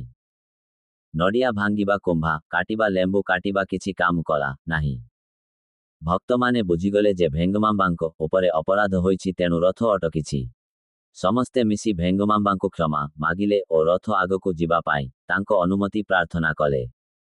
ଭେଙ୍ଗମାମ୍ବା ରଥ ନିକଟକୁ ଯାଇ ଶ୍ରୀ ଭେଙ୍କଟେଶ୍ୱର ପ୍ରଭୁଙ୍କୁ ପ୍ରଣାମ କଲେ, ଆରତି କରିଲେ ଏବଂ ସେହି କ୍ଷଣରେ ରଥ ପୁନର୍ବାର ଗତି କରିଲା। ଶ୍ରୀ ଭେଙ୍ଗମାମ୍ବାଙ୍କ ଭକ୍ତି ଓ ତପସ୍ୟା ଦେଖି ଅନେକ ଭକ୍ତ ତାଙ୍କ ଦର୍ଶନ ପାଇଁ ଆସିବାକୁ ଲାଗିଲେ। ଏହା ତାଙ୍କ ଧ୍ୟାନରେ ବିଘ୍ନ ସୃଷ୍ଟି କରୁଥିଲା। ତେଣୁ ଭେଙ୍ଗମାମ୍ବା ଶ୍ରୀ ଭେଙ୍କଟେଶ୍ୱର ପ୍ରଭୁଙ୍କୁ ପ୍ରାର୍ଥନା କରି କହିଲେ, ହେ ପ୍ରଭୁ, ଦୟାକରି ମୋତେ ଆପଣଙ୍କ ଦିବ୍ୟ ଲୋକକୁ ନେଇଯାଆନ୍ତୁ। ତାହାପରେ ଶ୍ରୀ ଭେଙ୍କଟେଶ୍ୱର ପ୍ରଭୁ ତାଙ୍କୁ କହିଲେ, ତୁମ୍ବୁରୁ ତୀର୍ଥରେ ଗୋଟିଏ ଗୁହା ଅଛି। ସେଠାରେ ରୁହ, ଯେଉଁଠି କେହି ତୁମକୁ ଦେଖିପାରିବେ ନାହିଁ। ପ୍ରତ୍ୟେକ ରାତିରେ ସୁରଙ୍ଗ ପଥ ଦ୍ୱାରା ମୋ ମନ୍ଦିରକୁ ଆସି ମୋର ସେବା କର। ପ୍ରଭୁଙ୍କ ଆଜ୍ଞା ଅନୁସାରେ ଭେଙ୍ଗମାମ୍ବା ତୁମ୍ବୁରୁ ତୀର୍ଥର ଗୁହାରେ ବାସ କରି ପ୍ରତ୍ୟେକ ରାତିରେ ଶ୍ରୀ ଭେଙ୍କଟେଶ୍ୱରଙ୍କ ମନ୍ଦିରକୁ ଯାଇ ସେବା କରୁଥିଲେ। ମନ୍ଦିର ପୂଜାରୀମାନେ ଦେଖିଲେ ଯେ ରାତିର ସେବା ପାଇଁ ରଖାଯାଇଥିବା ନୈବେଦ୍ୟ ସକାଳେ ସ୍ୱୟଂଚାଳିତ ଭାବରେ ଏପଟ ସେପଟ ହେଉଛି। ସେମାନେ ଏହା ମନ୍ଦିର ପ୍ରଶାସନକୁ ଜଣାଇଲେ। ପ୍ରଶାସନ କହିଲା, ଭେଙ୍ଗମାମ୍ବା ଅନେକ ଦିନ ହେଲା ଦେଖା ଯାଇନାହାନ୍ତି। ସେ ନିଶ୍ଚୟ ତିରୁମଳାର କୌଣସି ସ୍ଥାନରେ ରହି ରାତିରେ ଗୁପ୍ତ ଭାବେ ମନ୍ଦିରକୁ ଆସି ସେବା କରୁଛନ୍ତି। ଆଶ୍ଚର୍ଯ୍ୟ ହେବାର କିଛି ନାହିଁ। ଗୋଟିଏ ରାତି ଗୋଟିଏ ପୂଜାରୀ ମନ୍ଦିରରେ ଲୁଚି ରହି ଦେଖିବାକୁ ଠିକ୍ କଲେ। ଭେଙ୍ଗମାମ୍ବା ପ୍ରଭୁଙ୍କ ସେବା ପାଇଁ ଆସିବା ସହିତ ସେ ତାଙ୍କୁ ଦେଖି ଭୟରେ ଅଚେତନ ହୋଇ ପଡ଼ିଲେ। ସକାଳେ ଅନ୍ୟ ପୂଜାରୀମାନେ ତାଙ୍କୁ ସଚେତନ କଲେ ଏବଂ ସେ ସମଗ୍ର ଘଟଣା କହିଦେଲେ। ଭେଙ୍ଗମାମ୍ବାଙ୍କ ଦିବ୍ୟ ଲୀଳା ଚାଲି ରହିଲା। ଗୋଟିଏ ଦିନ ଗୋଟିଏ କୁଷ୍ଠରୋଗୀ ଶ୍ରୀ ଭେଙ୍କଟେଶ୍ୱରଙ୍କ ଦର୍ଶନ ପାଇଁ ତିରୁମଳାକୁ ଆସିଲା, କିନ୍ତୁ ମନ୍ଦିରରେ ପ୍ରବେଶ ପାଇଲା ନାହିଁ। ଦୁଃଖରେ ବିହ୍ୱଳ ହୋଇ ସେ ତୁମ୍ବୁରୁ ତୀର୍ଥକୁ ଯାଇ ଆତ୍ମହତ୍ୟା କରିବାକୁ ଠିକ୍ କଲା। ପ୍ରାଣତ୍ୟାଗ ପୂର୍ବରୁ ସେ ଉଚ୍ଚ ସ୍ୱରରେ ପ୍ରାର୍ଥନା କଲା, ଗୋବିନ୍ଦ, ଭେଙ୍କଟେଶ, ଶ୍ରୀନିବାସ, ବାଲାଜୀ, ହେ ପ୍ରଭୁ, ମୋତେ ଜନ୍ମ ଓ ମୃତ୍ୟୁର ବନ୍ଧନରୁ ମୁକ୍ତ କରନ୍ତୁ। ତାଙ୍କ ପ୍ରାର୍ଥନା ଶୁଣି ଭେଙ୍ଗମାମ୍ବା ଗୁହାରୁ ବାହାରି ଆସିଲେ। ତାଙ୍କ ଦୟନୀୟ ଅବସ୍ଥା ଦେଖି କହିଲେ, ତୁମର କୁଷ୍ଠ ରୋଗ ସୁସ୍ଥ ହେବ, କିନ୍ତୁ ଏଠାରେ ମୋତେ ଦେଖିଛ ବୋଲି କାହାକୁ କହିବ ନାହିଁ। କହିଲେ, ତୁମ ମୁଣ୍ଡ ଫାଟି ତୁମର ମୃତ୍ୟୁ ହେବ। ସେ ତାଙ୍କୁ ଆଖି ବନ୍ଦ କରିବାକୁ କହିଲେ। ଆଖି ଖୋଲିବା ସହିତ ସେ ଦେଖିଲା ଯେ ସେ ସ୍ୱାମୀ ପୁଷ୍କରିଣୀ ପାଖରେ ଅଛି ଏବଂ ତାଙ୍କ ରୋଗ ସମ୍ପୂର୍ଣ୍ଣ ସୁସ୍ଥ ହୋଇଯାଇଛି। ସେ ଦୀର୍ଘ ସମୟ ପର୍ଯ୍ୟନ୍ତ କାହାକୁ କିଛି କହିଲା ନାହିଁ ଏବଂ ସମସ୍ତେ ତାଙ୍କୁ ସମ୍ମାନ କରିବାକୁ ଲାଗିଲେ। କିନ୍ତୁ କିଛି ଦିନ ପରେ ସେ ଭେଙ୍ଗମାମ୍ବାଙ୍କୁ ତୁମ୍ବୁରୁ ତୀର୍ଥରେ ଦେଖିଥିବା କଥା କହିଦେଲା। ସେହି କ୍ଷଣରେ ତାଙ୍କ ମୁଣ୍ଡ ଫାଟିଗଲା ଏବଂ ସେ ମୃତ୍ୟୁବରଣ କଲା, ଯେପରି ଭେଙ୍ଗମାମ୍ବା କହିଥିଲେ। ଭକ୍ତମାନେ ଜାଣିବା ସହିତ ଯେ ଭେଙ୍ଗମାମ୍ବା ତୁମ୍ବୁରୁ ତୀର୍ଥରେ ଅଛନ୍ତି, ଦଳେ ଦଳେ ଦର୍ଶନ ପାଇଁ ଆସିଲେ। ଭିଡ଼ ସହିପାରିନଥିବାରୁ ଭେଙ୍ଗମାମ୍ବା ପୁନର୍ବାର ତିରୁମଳା ମନ୍ଦିର ନିକଟକୁ ଫେରିଲେ। କିଛି ଦିନ ପରେ ସେ ପ୍ରଭୁଙ୍କୁ ପ୍ରାର୍ଥନା କଲେ, ହେ ପ୍ରଭୁ, ଆଉ ଏହି ଭିଡ଼ ସହିପାରୁନି। ଦୟାକରି ମୋତେ ଆପଣଙ୍କ ଲୋକକୁ ନେଇଯାଆନ୍ତୁ। ତେବେ ଶ୍ରୀ ଭେଙ୍କଟେଶ୍ୱର ପ୍ରଭୁ କହିଲେ, ଜୀବିତ ସମାଧିରେ ପ୍ରବେଶ କର। ତା ପରେ ଭେଙ୍ଗମାମ୍ବା ତିରୁମଳାର ଶ୍ରୀ ବରାହ ମନ୍ଦିର ନିକଟରେ ଅନ୍ନମାଚାର୍ଯ୍ୟଙ୍କ ବଂଶଜମାନଙ୍କ ଘର ପଛ ପାର୍ଶ୍ୱର ତୁଳସୀ ବଗିଚାରେ ନିଜ ସମାଧି ସ୍ଥାପନ କରି ଜୀବିତ ସମାଧିରେ ପ୍ରବେଶ କଲେ। ଆଜିଯାଏ ମଧ୍ୟ ସେହି ପବିତ୍ର ସ୍ଥାନରେ ଭକ୍ତ ଶିରୋମଣି ଭେଙ୍ଗମାମ୍ବାଙ୍କ ସମାଧି ଦର୍ଶନ ହୋଇଥାଏ। ଶ୍ରୀ ତ୍ୟାଗରାଜୁ। ଶ୍ରୀରାମଙ୍କ ଭକ୍ତ ତ୍ୟାଗରାଜୁ 1767 ମସିହାରେ ଆନ୍ଧ୍ରପ୍ରଦେଶର କୃଷ୍ଣା ଜିଲ୍ଲାରେ ରାମବ୍ରହ୍ମମ୍ ଓ ସୀତମ୍ ନାମକ ଦମ୍ପତିଙ୍କ ଗୃହରେ ଜନ୍ମ ଗ୍ରହଣ କରିଥିଲେ। ଏକଥର ତ୍ୟାଗରାଜୁ ତାଙ୍କ ଶିଷ୍ୟମାନେ ସହିତ ତୀର୍ଥଯାତ୍ରା କରୁଥିବା ବେଳେ ତିରୁମଳାକୁ ପହଞ୍ଚିଥିଲେ। ଭେଙ୍କଟେଶ୍ୱର ସ୍ୱାମୀଙ୍କ ଦର୍ଶନ ପାଇଁ ଯିବା ସମୟରେ ପୂଜାରୀମାନେ ମନ୍ଦିରର ପରଦା ବନ୍ଦ କରିଦେଇଥିଲେ। ତ୍ୟାଗରାଜୁଙ୍କ ଶିଷ୍ୟମାନେ ପୂଜାରୀମାନଙ୍କୁ ପରଦା ଖୋଲି ଦର୍ଶନ ଦେବାକୁ ଅନୁରୋଧ କଲେ।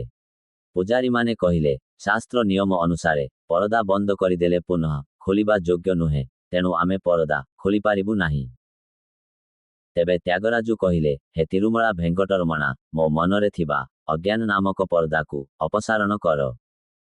ହେ ପରମପୁରୁଷ, ଧର୍ମ ଓ ମୋକ୍ଷରୁ ଦୂର କରୁଥିବା ଏହି ଅଜ୍ଞାନ ପରଦାକୁ ମୋ ମନରୁ ଅପସାରଣ କର। ଏହି ଅଜ୍ଞାନ ଏପରି ଯେ ଭୋକିଲା ମାଛ ଯେପରି ଆହାର ଭାବି ଆଂଶକୁ ଧରେ ଏବଂ ମୃତ୍ୟୁକୁ ବରଣ କରେ, ଯେପରି ଖାଦ୍ୟ ଖାଇବା ସମୟରେ ମାଛି ଅସୁବିଧା ସୃଷ୍ଟି କରେ, ହରି ଧ୍ୟାନ ସମୟରେ ମନ ଅନ୍ୟ ଲୋକଙ୍କ ପାଖକୁ ଯାଇଥାଏ, ଶିକାରୀଙ୍କ ଜାଲକୁ ଚିହ୍ନି ନପାରି ପଶୁମାନେ ଜାଲରେ ଫସିଯାନ୍ତି, ସେପରି ମୁଁ ଅହଙ୍କାର ଓ ଅଜ୍ଞାନ ନାମକ ଜାଲରେ ଫସିଛି।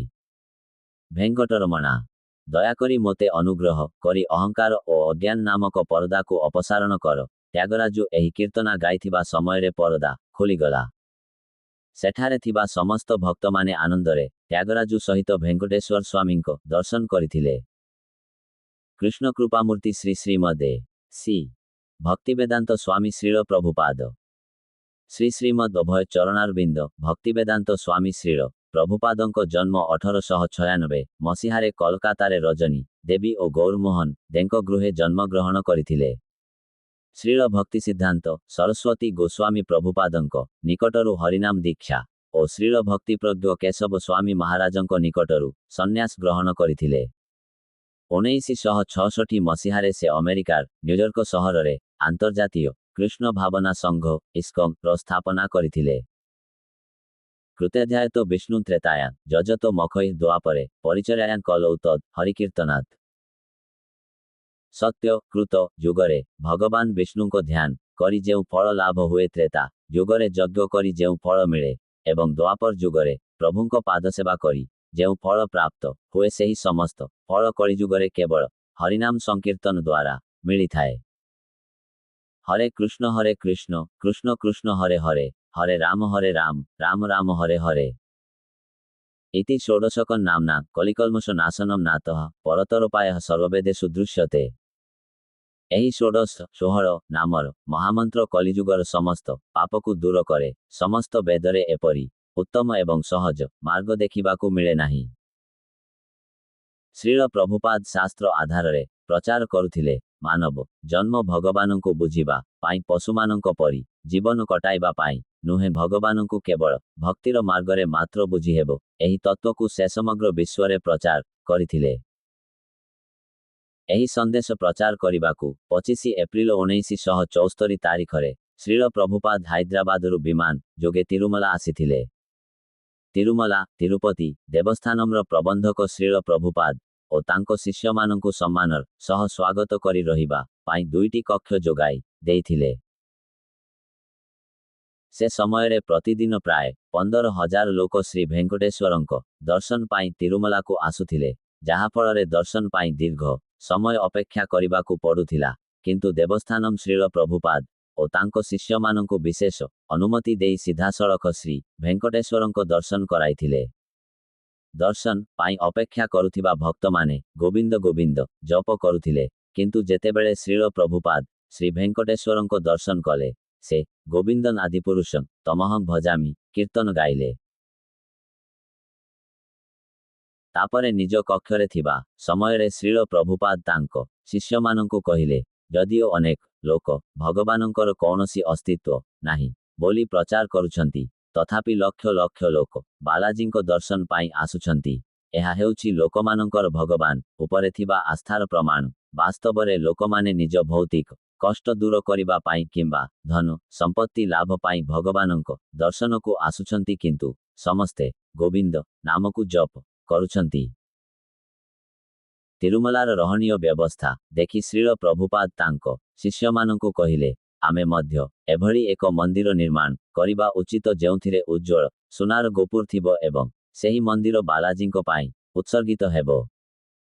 ଯେତେବେଳେ ଶିଷ୍ୟମାନେ ପଚାରିଲେ, ଭଗବାନ ଭେଙ୍କଟେଶ୍ୱରଙ୍କୁ ବାଲାଜୀ କାହିଁକି କୁହାଯାଏ, ତେବେ ଶ୍ରୀଳ ପ୍ରଭୁପାଦ ଉତ୍ତର ଦେଲେ, ବାଲାଜୀ ଶବ୍ଦର ଅର୍ଥ ହେଉଛି ଏକ छोट शिशु एठारे भगवान भेंकटेश्वरଙ୍କୁ श्रीकृष्णଙ୍କ रूपरे बालाजी बोली संबोधन कराଯାए। एक दिन तिरुपति मंदिरर जने अधिकारी श्रील प्रभुपादଙ୍କ सह भेटरे कहिले प्रतिमास हुंडीरे दानपेटी 40 लक्ष टंका आसे। श्रील प्रभुपाद पचारिले सेई टंका किपरि व्यय कराଯାए। अधिकारी उत्तर देले अधिकांश टंका भवन पुनर्निर्माणरे व्यय हुए।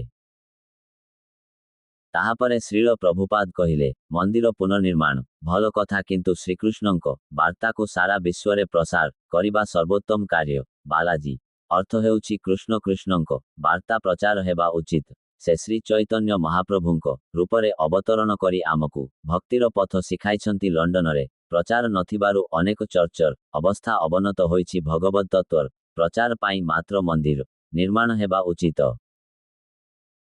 ताहापरे समीपरे थिबा जणे पुजारी कहिले आमे आउ गोटिए मंदिर निर्माण करुछु जेउठारे पंचोपासना शंकराचार्य प्रस्तावित 5 देवतांको पूजा पद्धति आरंभ करिबु। एहा सुनी श्रील प्रभुपाद आश्चर्य होई पचारिले तुममानंको आचार्य रामानुजाचार्य केबे पंचोपासना सुपारिश करिथिले कि? 2 दिनर तिरुमला रहणी समयरे श्रील प्रभुपाद प्रतिदिन 3 रु 4 थर बालाजी मंदिर दर्शन को जाउथिले।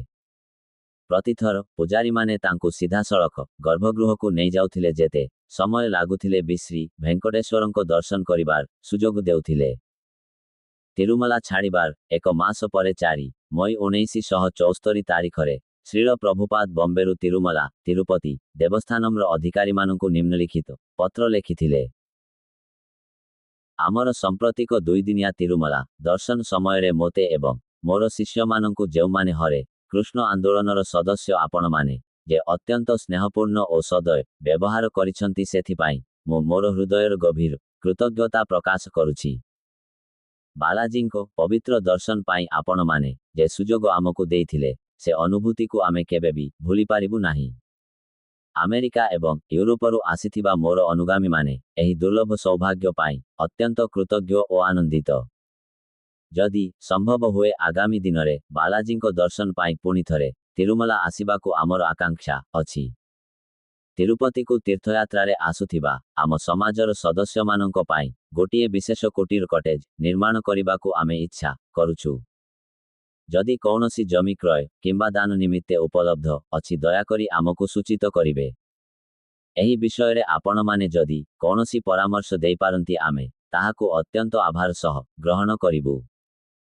पुनर्बार आपण मानंकर अत्यंत सुंदर आतिथ्य पाई आमर हृदयपूर्ण कृतज्ञता प्रकाश करुछि। भवदीय सी भक्तिवेदांत स्वामी श्रील प्रभुपादंको शिष्य माने जेतेबेले तिरुमलार देवस्थानम कर्तृपक्षंको सहित भेटिले सेतेबेले देवस्थानम आलिपिरीरे गोटिए जमी दान करिबाकु प्रस्ताव रखिले। सेठारे श्रील प्रभुपादंको शिष्य माने श्री श्री राधा गोविंद मंदिर निर्माण कले। एकथर हैदराबादरे श्रील प्रभुपाद 7 जन मंत्रींको सहित भेटिथिबा समयरे बालाजी विषयरे तांको सह गभीर आलोचना करिथिले। सेही आलोचनार सारांश एपरि मानव जीवनर मूल उद्देश्य हेउछि यज्ञ करी भगवानंको बुझिबा। आपणमानंको निकटरे तिरुमलारे बालाजी मंदिर अछि। बालाजींको पाखकु बहु परिमाणर धन आसे। सेही धन केवल बालाजींको संतोष पाई व्यवहृत हेबा उचित, अन्य कौनसी कामरे नुहे। भगवानंको विषयरे अज्ञान थिबारु आजि बहु लोक दुख भोगुछन्ति। तेणु सेही धन को भगवान संबंधी ज्ञान प्रचार पाई व्यवहार करिबा दरकार। लोकमाने बालाजींकु बहु संपत्ति अर्पण करंती। सेही संपत्ति समग्र पृथ्वीरे भगवद गीतार गुप्त तत्वज्ञान प्रसार पाई व्यवहृत हेबा उचित।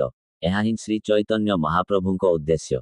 श्री चैतन्य महाप्रभु कहिछन्ति मोर आदेशरे समस्ते गुरु हो एवं श्रीकृष्णंको उपदेश समस्तंकु प्रचार कर। भगवद गीता एवं श्रीमद् भागवतमरे दिया जाइथिबा श्रीकृष्णंको आदेशकु अनुसरण करी समस्तंकु उद्धार कर। जदि भगवद गीतार प्रचार करा जाए भारत महान हेबो।